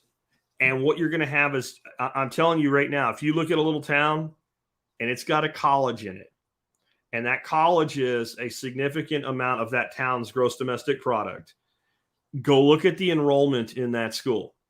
If that enrollment is in a sustained decline, and it probably is, that college probably won't be there for but another year, 2, 3, 5 tops. What is going to happen, and I talk about this in my article. Again, I have links to both of them in the show notes. I invite you to read them if you never did before. The larger schools with the name brand recognition are moving more and more to online education. And I believe they will even go to some hybrid models. There are certain courses and coursework that really do lend themselves well to a true university campus situation where you need labs and partners and all that stuff. Even those degree paths probably have 50 to 70% of the coursework could be completed from the comfort of your own home at a fraction of the cost. When these larger colleges can start taking students that don't have to use university resources on campus, they will cut tuition. They will create hybrid paths as well, like do 70% of your work online. After completing it, then do your final push on campus with your labs and shit like that. This type of thing is coming. On top of it, there's all these boot camps and other pathways to education. There's private educational pathways that aren't necessarily universities, but they stand in for them. And employers are getting to the point where I don't need another person with a gender studies degree. This is one of the biggest economic demographic bombs on the planet right now, but specifically in the Western cultures and specifically in the United States. And no one is talking about this. This is an economic disruption at an unparalleled level. This is $1 trillion industry that is about to go tits up. Now, when I say that, people think what I'm saying is that all the universities are going away. I'm not. What I'm saying is the mega industry is dead. The mega industry is dead. From the 1970s back, almost no one that went to college paid much for it. And they didn't take loans to go. From the late 40s to the 70s, we had a demographic that started going to college that was outside of the norm. They were veterans, GI Bill, Army College Fund, that type of thing. Come back from the war, they can get into school. The way they got into school, they had money. The colleges, understanding they had money, if the person had the academics to even get in by the skin of their teeth, they let anybody in that they had room for because they had money. How did everybody else go to school? Universities were almost exclusively funded by scholarships that came from alumni. And less than 50% of people ever went in the door of a college for one class. And about 30% of people had degrees eventually. So if I looked at 10 people, 3 have degrees, 7 do not.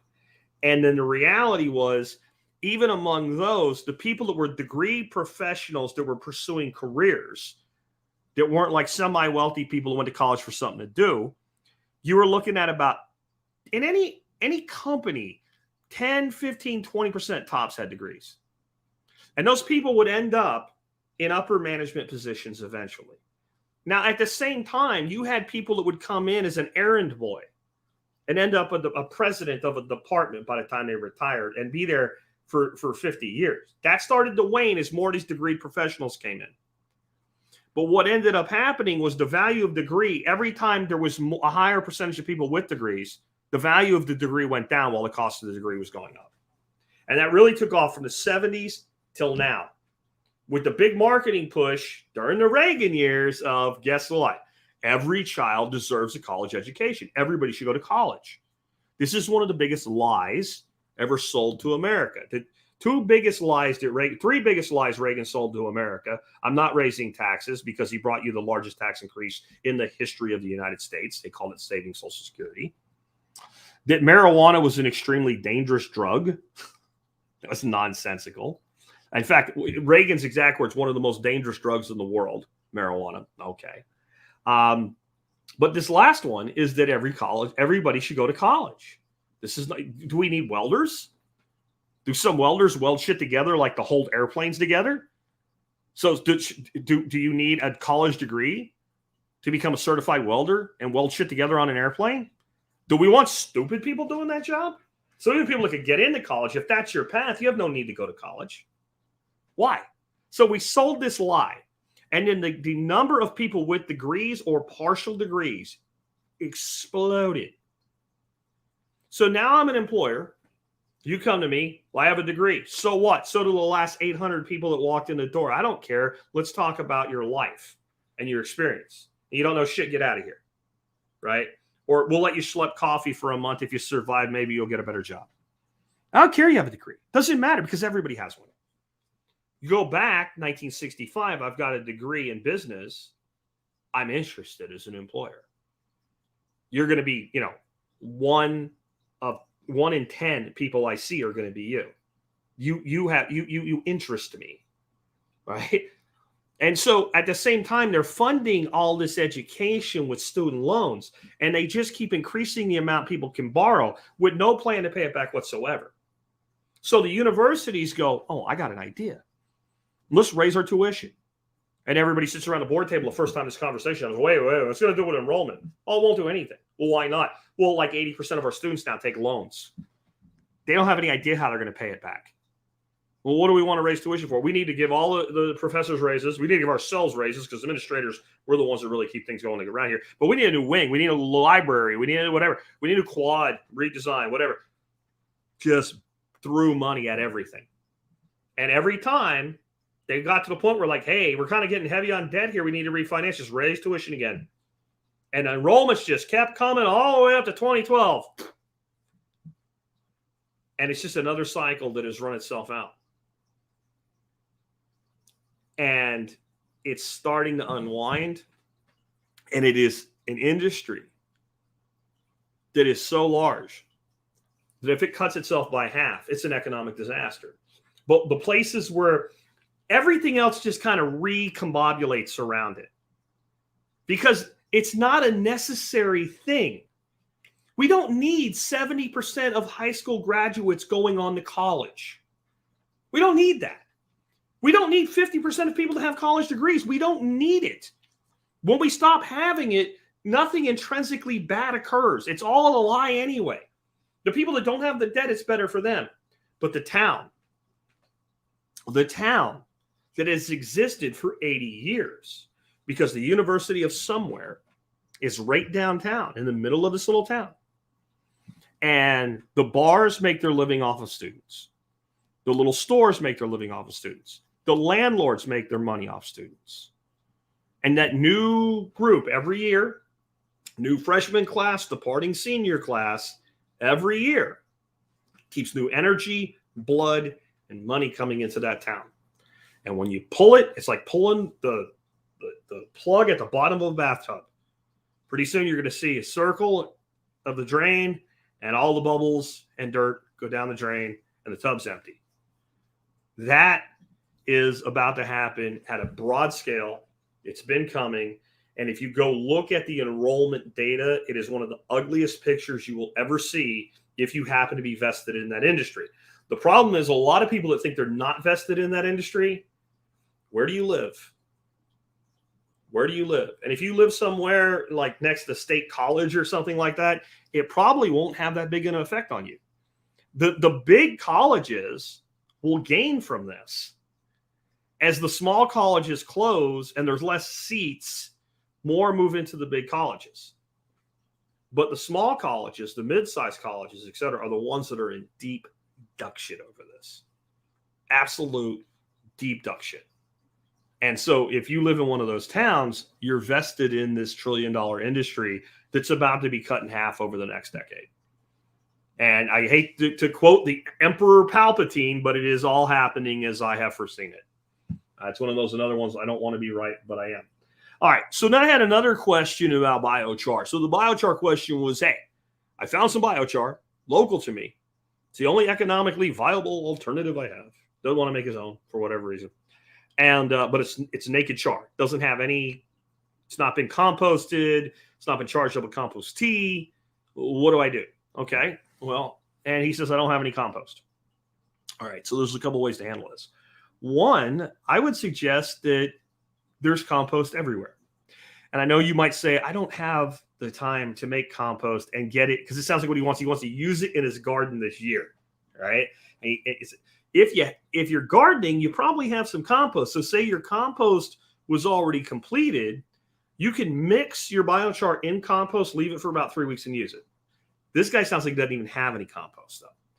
And it sounds like he's smart enough to know that I probably don't want to go buy compost from a box store. It's low quality shit, right?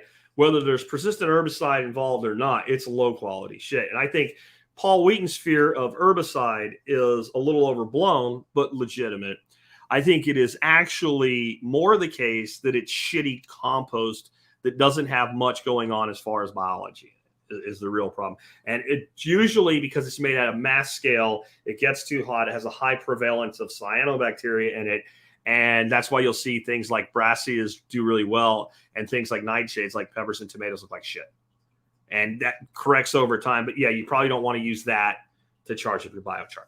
I would get on Nextdoor and I would say, I need some compost. Does anybody here make compost? I need about a wheelbarrow's full and I'm willing to buy it. Bet you some lady that makes compost in her backyard has some.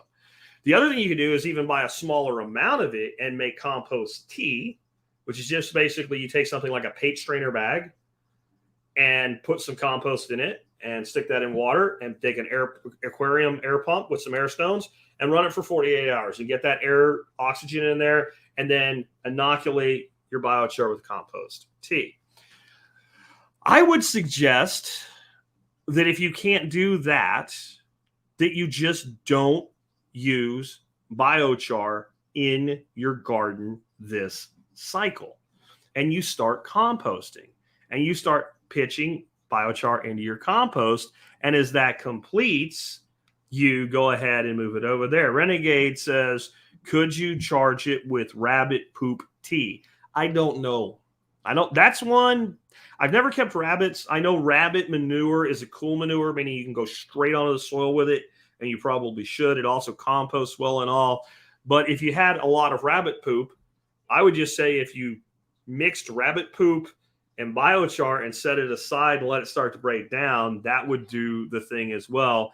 But I don't know about making rabbit poop tea. I've never been big on manure tea. I've been big on compost tea. So that would be another way. Or if you find a really good supplier of a compost tea concentrate, Garrett juice is a good one.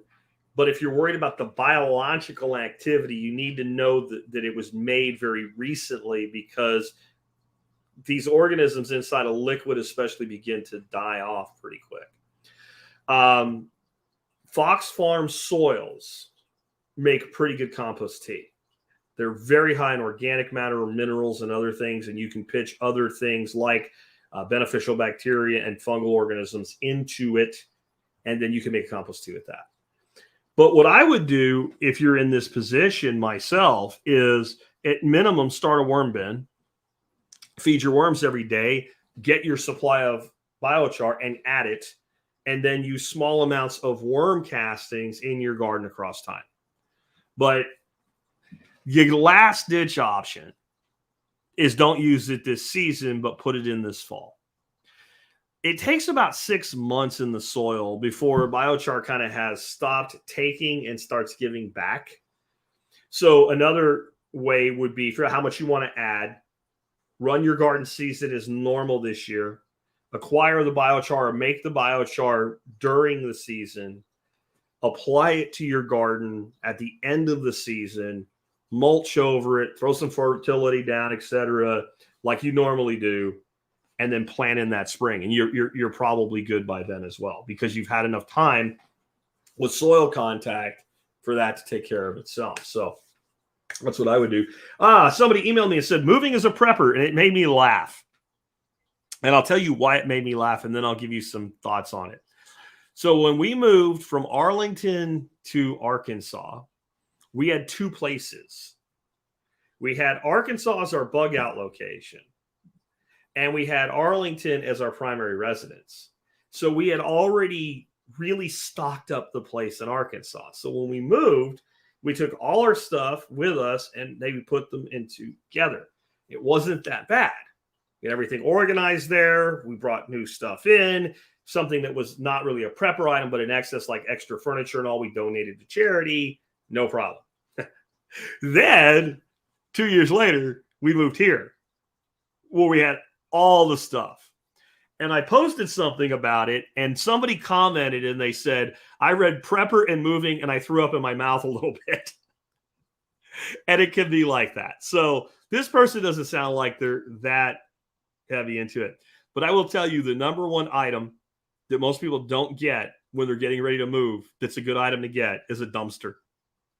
Use it as an opportunity to get rid of shit that you can't sell and you're not going to use. So when we moved, we ordered a big ass dumpster, and this big ass truck towed it up our mountain, parked it up on one side of the property, and we threw a ton of shit away. And I said after that experience, in the future, if I move and I can't sell it and I don't need it, I'm going to set it on fire. So be careful if you're a prepper that as you're prepping and building up your stocks, that you're thinking about, what do I ever have to do if I decide to leave this place? And I'm saying, as much as I've tried to do that, in some ways it's worse now because I have these 2 huge shop buildings.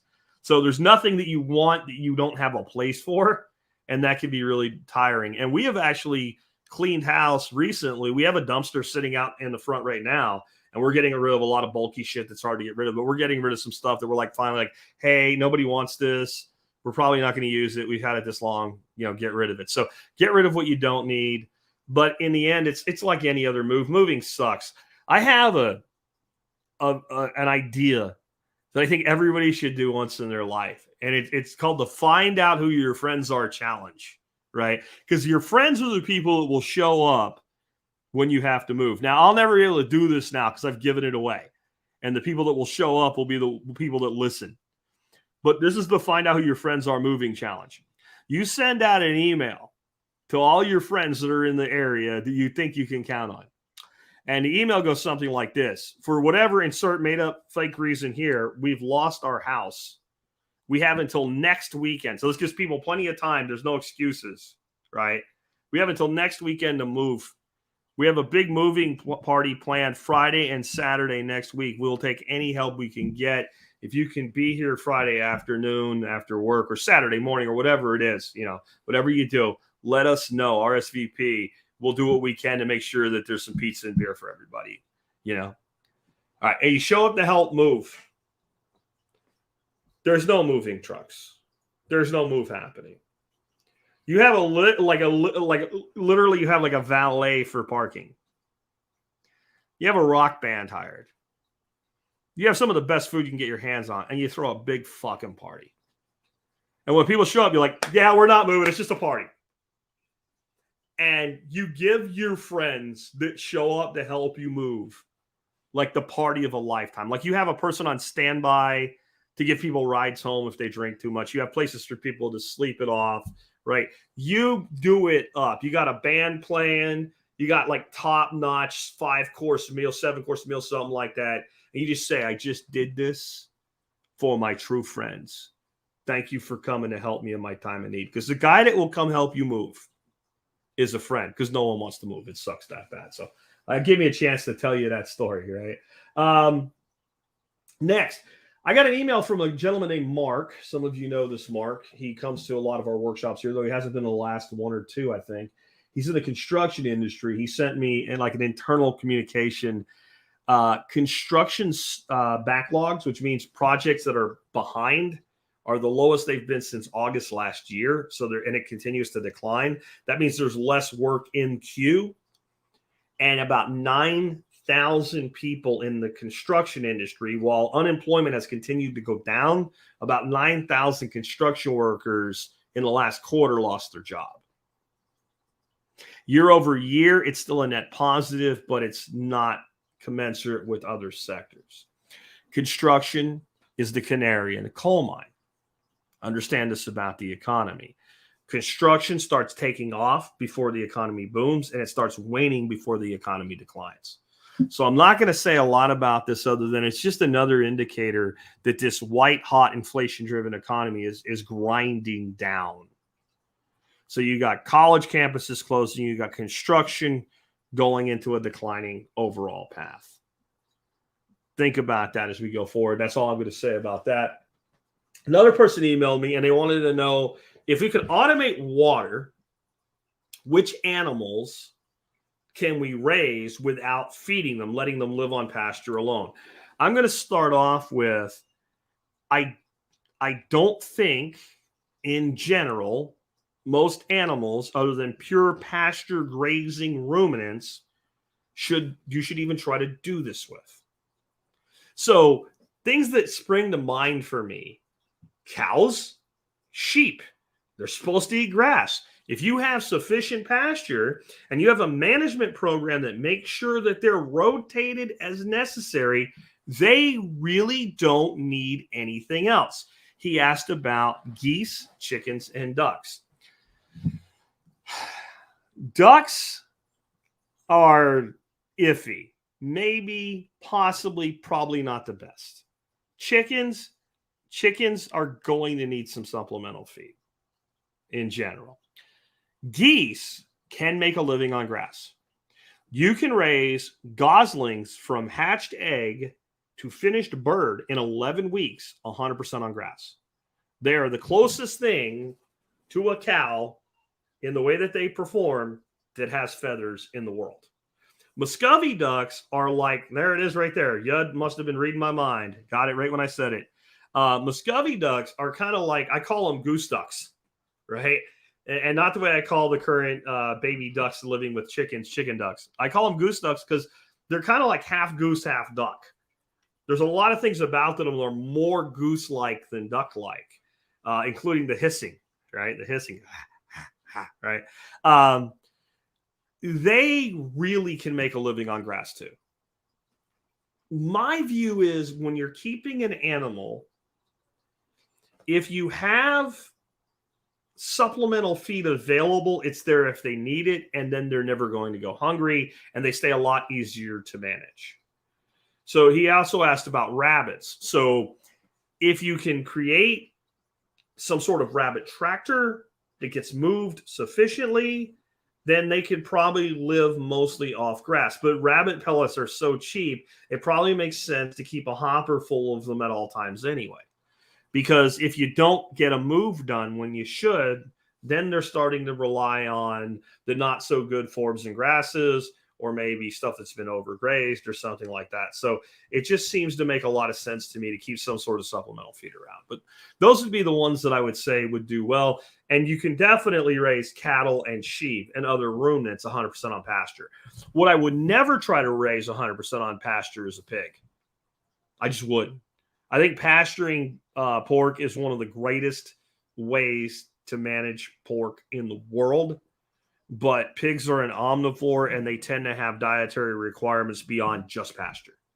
Now, if you had a place where you also had heavy mass drop, then you could raise them off of that. But just pasture, I wouldn't do pork.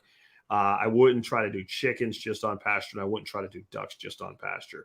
Of those three, I would tell you the duck will do the best out of the three, but I would still do some supplemental feed. What this person was doing was trying to automate as much as possible and minimize human labor. I would say that it's not a lot of labor to make sure your animals have feed. And there's a lot of ways to automate extra feed. So supplemental feed could be in the form of a deer feeder, but instead of full of corn, it's full of your feed with a set throw time and capacity that handles the need of making sure your animals have the extra animal, the extra feed. And Renegade says hair sheep. Yeah, sheep, period. Whatever kind of sheep, whether they're St. Croix or Katahdins or a more traditional wool sheep. Yeah, they're definitely an animal that can live on pasture. And I guess goats, but I think goats are fine for other people. I don't want goats. They climb things, they get on roofs, they climb on top of cars, they get over fences, they cause all kinds of trouble. Goats are delicious in a taco. They're excellent when you cook a whole goat in a pit with hot coals around it. But I don't like dealing with goats personally, and they stink when they rut. God, they stink. A billy goat in the rut, it just reek. So I would prefer sheep. Somebody's mentioning Dorpers. Yeah, Dorper sheep would be what I would personally raise if I was going to raise sheep in this climate or on a land my size. I wouldn't step up to cattle, so Dorper sheep would be where I would go. Last, real quick, I want to encourage you, if you have not done so yet, join us at Grow Nostr. You know, we had a question today about forming local TSP meetups and things like that, meeting other people. Nostr is so much more than what I thought it was before I got on it. Nostr is the best connection to people I've ever found. It's taken some time to learn all the little quirks and stuff and all the little what certain things mean and adapt. And think of it like this. If you went to a bar and there's a bunch of, this is a bar that is really a bar that regulars go to, they might have some terminology or slang that they throw around in there. You don't understand at first. But, you know, if you're not a dummy, you'll figure it out. And then next thing you know, you're fitting in and you become a regular. I think all social media can be like that. And I think what's happened to a lot of people that when they first get on something like Nostr and say, well, there's not much going on, or I only see content about this or whatever, they forget what it's like to walk in the door the first time. So this person, you know, maybe they're not a big time influencer or anything, but they've got a pretty good book of influencers they follow. Plus they've got a pretty good group of like followers that they have and connections that they have. And maybe they've been on Twitter for 10 years or more. And then, you know, you go into something like Nostr on day one and you're connected to exactly 0 people. And you're staring at a global feed, it's all Bitcoin content. I get feeling like you're kind of out in the pasture, so to say, but that's why I started Grow Nostr. And that is hashtag Grow Nostr. And we're already having people having a hard time spelling it, which is funny because Nostr is spelled a certain way and the word grow is spelled a certain way. It's grow, G-R-O, Nostr, N-O-S-T-R, all one word with a hashtag, just like it is on the screen right now. You follow that hashtag or click on that hashtag and look, and it's only been a week. And those of you that are on it, tell the other people here, the feed is full of diverse content. People making coffee, people building things for their animals, people gardening, people doing work on their cars. Like, it is so much more. And the reason is simple. Yes, most of the people there are into Bitcoin on one level or another, and it's what initially brought them there. But they're people. And Bitcoiners have cars, and Bitcoiners have gardens, and Bitcoiners put in alternative energy, and Bitcoiners are all about liberty and freedom. And so they tend to like things like guns and 3D printing and all of the stuff that we talk about. The place is full of that. And all Grow Nostr was a way to help people figure out what they have in common. So you follow that tag, and then you pick and choose who you follow and what you follow out of it. So all of a sudden you're like, oh shit, there's a permaculture tag. Boom, you hit that. You can follow that tag, but then you also start looking at people in there and go, this guy posts cool shit. I'm going to follow him, right? Or maybe you're into sports and you find something on a sport you like and you follow and you start building these networks. And now you have something, and this is so important to understand. As you build it, it will be the last time you have to go through this. Because if you want to go anywhere else, if it's Nostr enabled, because Nostr is not a site, it's a protocol. It's like saying email. When you make a connection on Nostr, it's a lot like, not the same as, a lot like adding someone to your email list. You can talk to them anytime you want to now. Now, if you start using a different Nostr-enabled client and they don't use it, okay, then maybe you can't connect with them. But they still exist on other clients you can reach them on. And they're building all kinds of things for this, guys. There's a thing called BlogStack. It's like Substack, but it's on Nostr. So that people can have their own newsletters and article farms and what have you. And it's completely uncensorable. Completely uncensorable. And it all plugs in to an existing payment network. A payment network that allows instant settlement in any amount down to fractions of a penny up to thousands of dollars or more instantaneously. And everybody there either has a way to tie into that or could in 5 minutes. And I want to throw out a little suggestion for you guys here on this. I'm starting to see more and more of you on Nostr. You're using the Grow Nostr tag. You're putting up cool shit. And I'm like, that's cool shit. I want to give them a zap, which means send you some sats. Say 50 sats, 100 sats, whatever. One dude, I was going to send him like 1,000 sats. It's like $1 or so. But, I thought what he posted was really cool. It kind of made my morning. No lightning bolt. No, you do not have a wallet attached. Either get the Albi extension and use it to manage your public and private key on Nostr, and then just take your email address and stick it in your profile for your LN URLs, what it's called. So like mine is jackspirko@getalbi.com, or get Wallet of Satoshi on your phone and get your weird email address they'll give you there and stick that in there, and all of a sudden your lightning bolt will show up. And then we can actually compensate you when you make a valuable contribution. And you'll be surprised at how many people will do it. I net average 50 to 100,000 sats a day on Nostr. Now, I don't think everybody gets on there is going to do that, but what I get from Twitter, a bill for $8 a month for my blue check to make sure it's me and nobody's scamming you. That's why I actually pay Elon his $8. I don't get money in, I get money out. Now, I think Twitter's profitable for me, or I wouldn't waste my time being there. But I put most of my effort to Nostr. Now, get a wallet set up and get linked. Also, don't get tricked. I see this happen all the time. I just set up a new wallet attached to my Nostr. Somebody zap me so I can test it. Tell that fool to zap himself. You can send yourself money in a circle if you want to. They don't need you to do that. They're just rugging you guys, man. So don't let that happen anymore. But most people there are really, really cool folks. Please check it out. Let's go ahead and handle some of your starred comments. Got a lot of them this time, so I'm going to go fast. Grumpy Green Guy, could you share your thoughts on buying a still from your new partner, Mile High?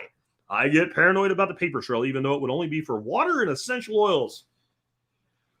Do you own a gun? Did you fill out a form to get a gun? Did you know you don't even have to fill out a form other than an order form to get a still? Just go buy the still. If you're really worried about it, see if you can get somebody to take delivery for you or whatever. But I don't know, man. I bought my first Mile High still 6 years ago, and no one's bothered me yet. I haven't had the ATF rope onto my garage. Go on YouTube and search for Make Moonshine. And I'm not saying to go out and do what these stupid people are doing, because I do think they're stupid. But just look at how many people are actively making moonshine on YouTube and not being molested. Buying a still, I'm not too worried about that. And again, it's for making fuel. It's making essential oils. It's for distilling water. You might accidentally make fuel that you spill in your mouth sometime, but it's purely an accident. And then be smart about what you do. But I wouldn't hesitate to purchase a still. Ghoulie says rabbit manure has worked well for the past few years.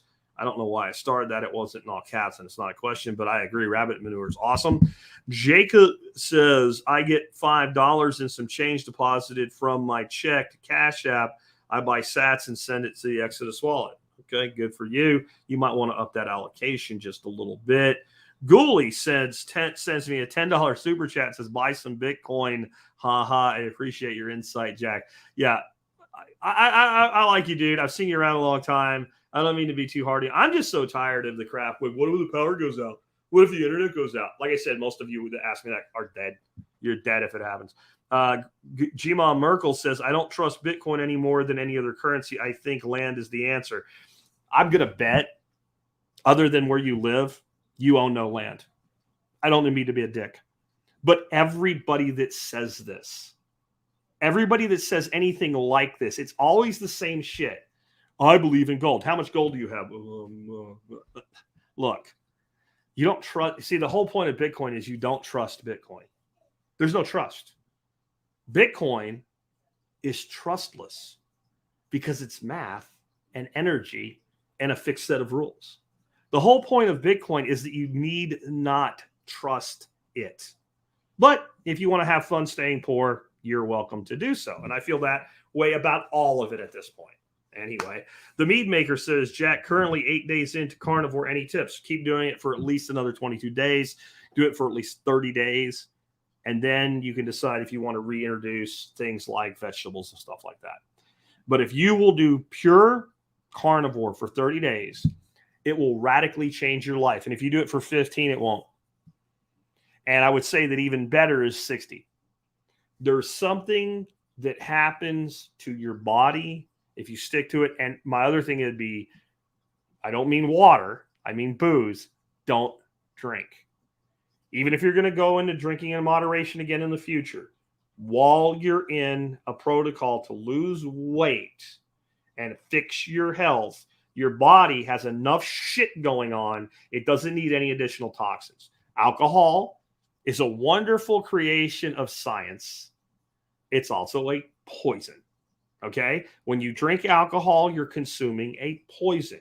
If you drink enough of it, it will kill you. That's how you know it's a poison. Yeah? When you go into rapid weight loss, and if you keep doing this, dude, you will.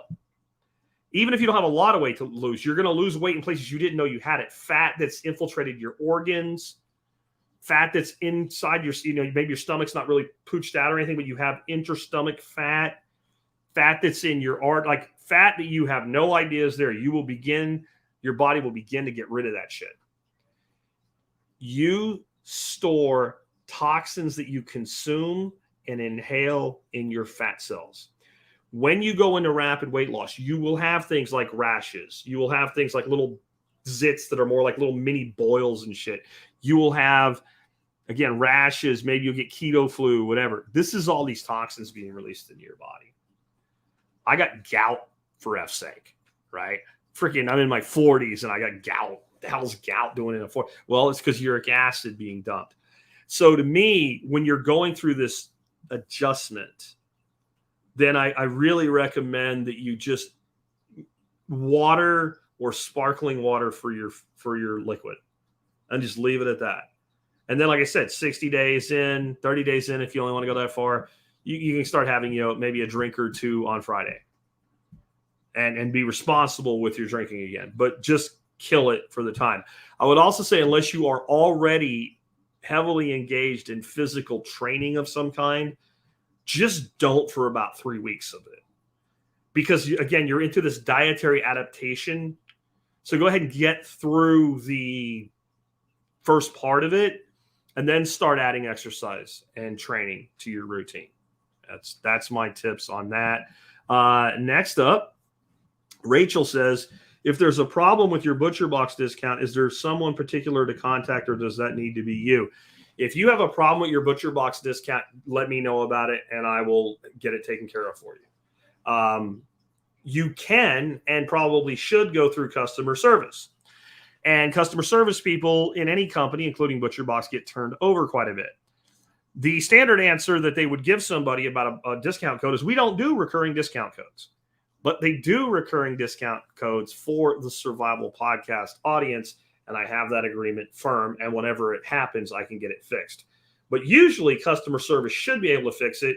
But if you get someone who tells you they don't do that anymore, don't get all upset or wound up about it. It's just a new person reading what the book says. Because, telemarketing, basically, reverse telemarketing. You answer the phone, here's the book, it gives you the answers to common questions. And so what usually ends up happening, if that happens, then my contact has to go down to the CSRs and go, hello, everybody hang on for a second. Listen here. If someone calls you from the Survival Podcast audience, we honor this discount code. Greg says, is it better to use an open top cooler or a plain plastic tub to maintain temperatures? I don't know what you're talking about. I guess sous vide, you're better off with something covering the top if you have something to cover the top. It will work just fine without something covering the top. You're just constantly losing heat. So what I actually use, I use these things that are made out of Lexan, and they're for sous vide. And they have a cover with a hole that's specific for a sous vide circulator to fit in. I've seen a lot of people cut holes in the tops of coolers. And I've seen, because some of the coolers have like a really thick top, what people will do is they'll make a top out of plywood because it's a lot thinner. Because it's not something you're using every day or something like that. So you can just leave the lid open and put that on instead of cutting a hole in the lid of the cooler. But anything that puts a cap is going to hold in your heat better. I occasionally, in the past, before I got these containers, maybe I should put them on T-Spaz, would use like a pot, and I would take like the pot lid and like put it on sideways, kind of like you do with a boil, except there's a pretty big gap, and I'd throw a towel over it. It's not going to catch on fire. It's steam. And you're generally cooking, if you're cooking meat, you're cooking beef. If you're meat, you're like at 135, 136. If you're doing it for my wife, you're at like 145. You're not going to start a fire with a temperature like that on a towel over steam. So that's my suggestion there. Ghoulie says, I bought this sous vide from Jack's link. It really does work excellent. Glad to hear that. I'm assuming you mean the one that I just showed, the Instapot one. Bill Hudson says, can you do anything with veggies? Yes, you can. You're going to be pushing your temps up quite a bit. Most of the stuff I've seen with veggies are between 170, 190 degrees on your temperature. And it actually takes longer to cook vegetables than it does meat. So I've tried a few. It works. I don't think here's what I think it makes sense. You can set a temperature. You can hold a side. Now you need a second sous vide to do this so that you can serve it at an exact temperature without it overcooking, kind of like you can do a steak. But the best thing I ever made as a vegetable with sous vide was asparagus, and it wasn't better than throwing it in a pan with some bacon grease. The thing I haven't tried, but I have a feeling would be really good, I just don't eat very much of it anymore, is corn on the cob. I think corn on the cob would be fantastic with some butter and sous vide and being able to get that kind of crisp pop bite, but it's still cooked through. I think it'd be really good for that. But mainly it's a meat thing for me. Gio Merkel says, not with government-backed loans. The schools are about the money. Yeah, but the people have to be willing to take the loans. And that's what I'm telling you, that the enrollments have been in decline for 14 years. 14 years, every year, the school enrollments for college have gone down every year consecutively for 14 years. These schools are going under left and right. And yes, the big ones will survive because it's like the banks. What's the plan for the banks? Get rid of all the regional banks and have 4, 6, 8 giant national highly regulated banks that can report all your shit to the government in a much more consolidated way. We pay for other countries' healthcare. Yes, we do. Not really relevant to what we're talking about. Jacob, YouTube University has taught me more useful information than my 2-year degree ever would have. And if you had a 4-year degree, you'd probably say the same thing.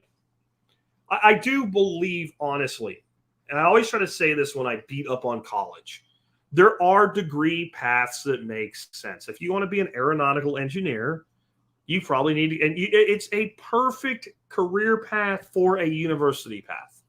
If you want to be a doctor, you got to go to college, and you got to get into med school and what have you. If you want to be a lawyer, that's a pathway. And there are other career paths that really college is the way. And there's some that college is the only way, but it shouldn't be. And there's some that college is really perfect for. Again, I think a lot of the STEM disciplines, they really lend themselves to that university atmosphere. But we have so many people coming out of these schools with degrees that are absolutely useless. I mean, people, if they had straight A's, they still can't do anything. Gma says, I live outside a tourist town, South Corner, sitting, cone liquors, fund us. Don't know what that means. You're going to use all caps. Also, turn down the slang. I may not understand you.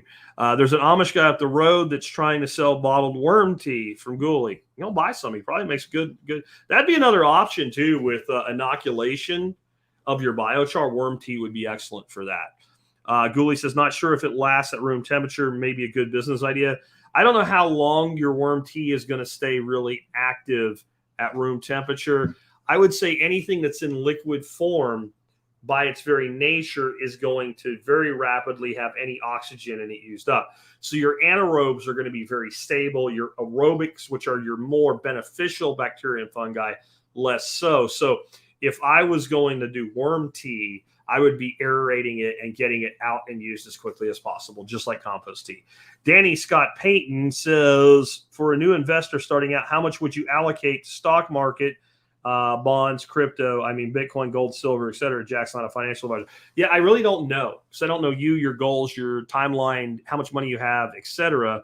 Because if you say you have $10,000, the allocation is not even important. You really don't have much to leverage into investments at all yet. Right? If you have 5, if you're contributing monthly, that's going to build rather rapidly, but still it's more important that you save enough to have money to invest initially. I'll just say, mathematically, historically, the safest place to put money right now is Bitcoin. That does not mean all my money's in Bitcoin. I have quite a significant amount of money in the stock market.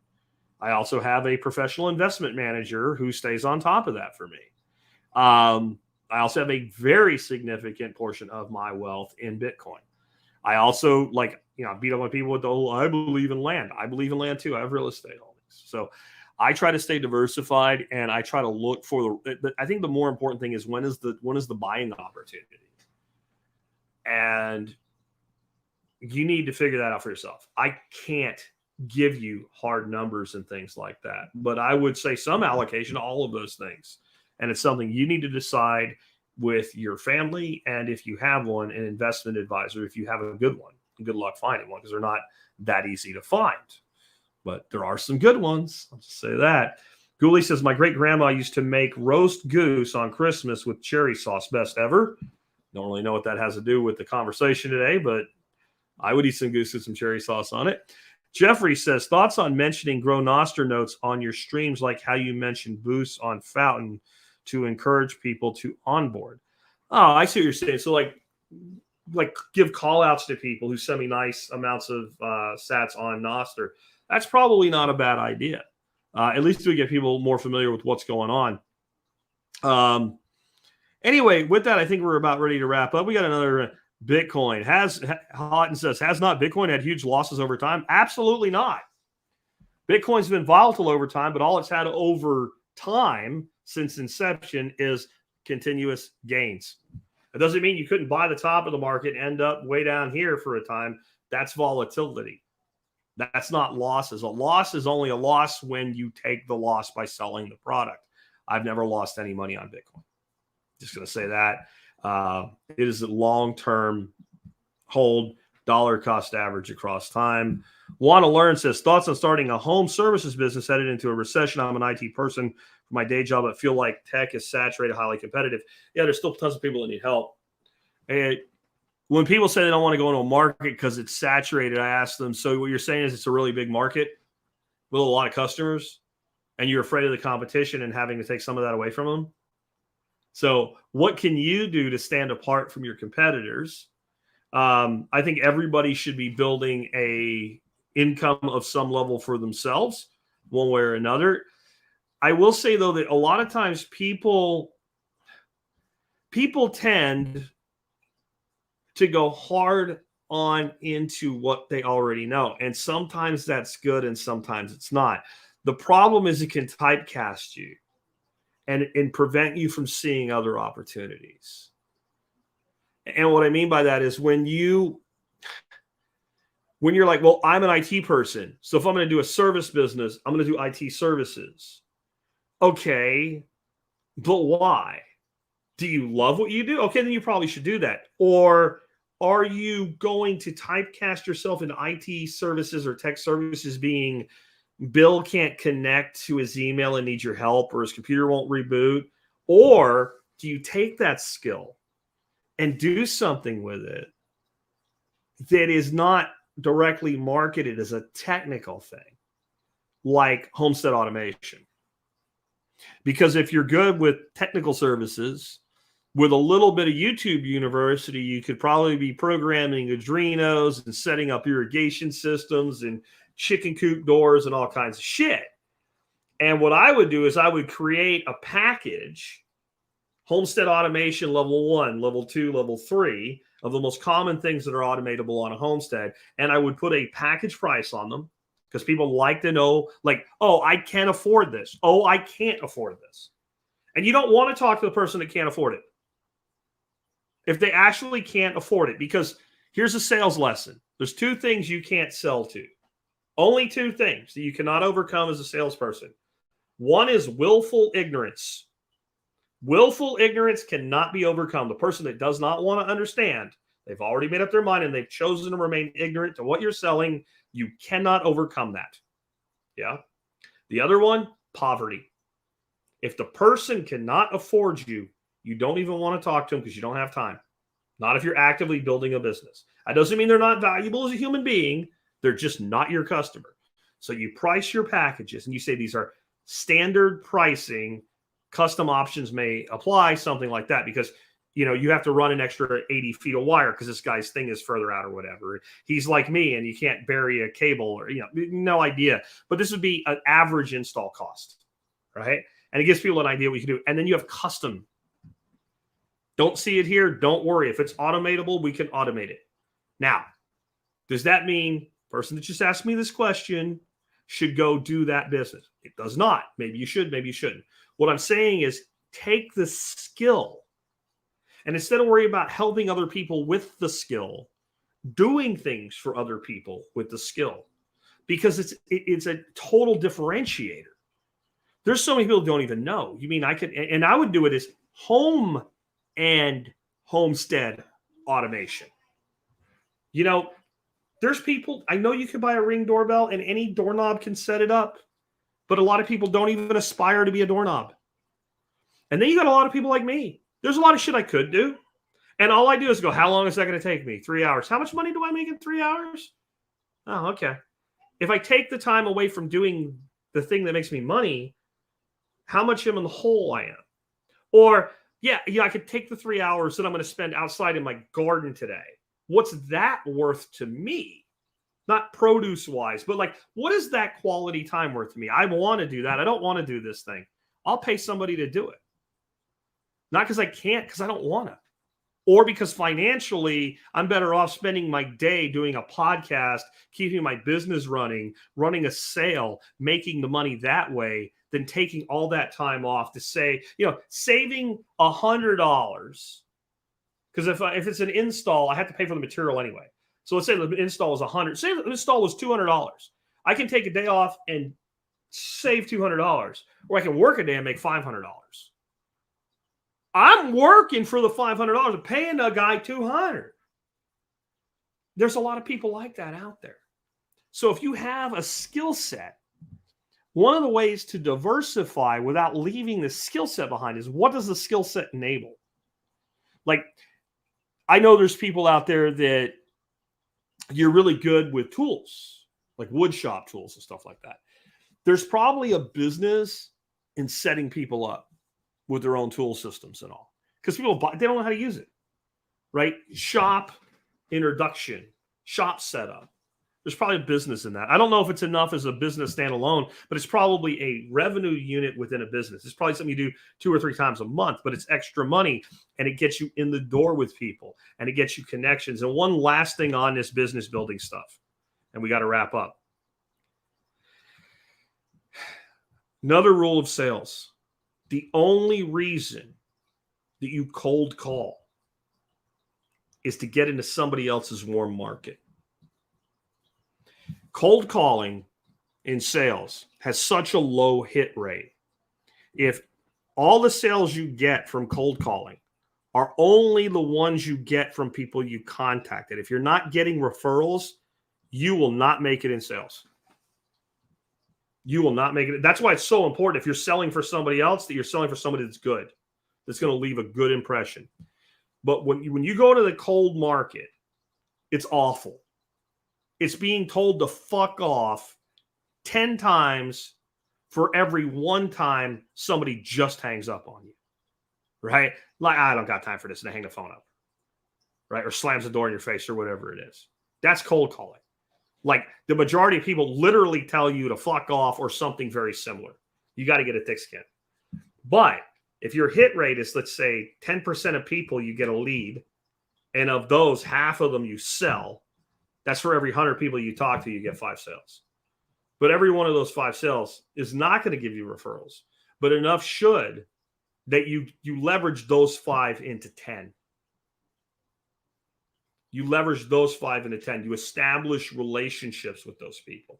So even if you were doing shop setup for a guy, and maybe his referrals, maybe you're a cabinet maker, right? The fact that he knows you're a cabinet maker, maybe you, because what's one, you're talking $10,000 and up. Minimum small kitchen, you're talking a $10,000 job as a cabinet maker. So if you can pick up 2 or 3 or 4 that are kind of like consulting gigs, getting people started in their own little personal hobby shops and all, but even one of those leverages into a sale, and it's that kind of a sale, now you've really got something. And you got to start, like, when I give you these business scenarios, please don't think Jack's saying do this thing.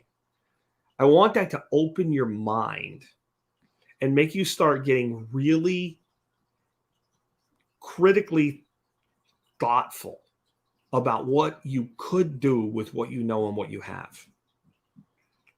There's so much opportunity in this world today, and you have an unlimited capacity for marketing because you have the internet, and it's just as easy to fail as it ever was. That's the thing. You have not been guaranteed success, but if you follow the rules of business and you work really hard, it's easier to succeed than it ever has been. Yeah. With that, we've wrapped things up. Not going to do the T-Spaz item of the day because we already did that. We'll remind you real quick, do your online shopping starting at tspaz.com. If I seem like I come off the top rope and elbow people ahead a little bit over the objections to Bitcoin, I'm sorry. I've heard these objections for, what is it now? 10 years for me personally. These objections have been around as long as Bitcoin is. Bitcoin's been here for more than a decade. It's not going anywhere. I'm done with it. Think of it this way. You go see like this rock band from the 70s and you're like, play that one song. And they're like, we don't want to play that one song that we played like 9 million times. Well, you paid for the ticket. It's a concert, and Jimmy Buffett or Bachman Turner Overdrive or whoever should shut up and play the one song. But if you keep asking me the same shit that I've answered over and over again just because you want to object to it, maybe sometimes I'll act like that singer and say, I don't want to play that shit no more. Anyway, with that wrapped up, tune in tomorrow. We'll have a great interview. Thursday, we will be going with a Just Jack show. I don't know what subject yet, but it won't be a variety show like this. I'm going to dig into something. I just haven't decided what yet. Friday, expert council Q&A show, then 2 weeks of rewinds. Yes, I am going to the West Coast of the United States. I'm going to go hang out in the middle of the Redwood Forest with my wife and not give a damn about the world for a couple of weeks, and then I'll be back. But I've got some really great rewinds set up for you during this time. With that, hope you enjoyed today's show. I will catch you tomorrow with another one.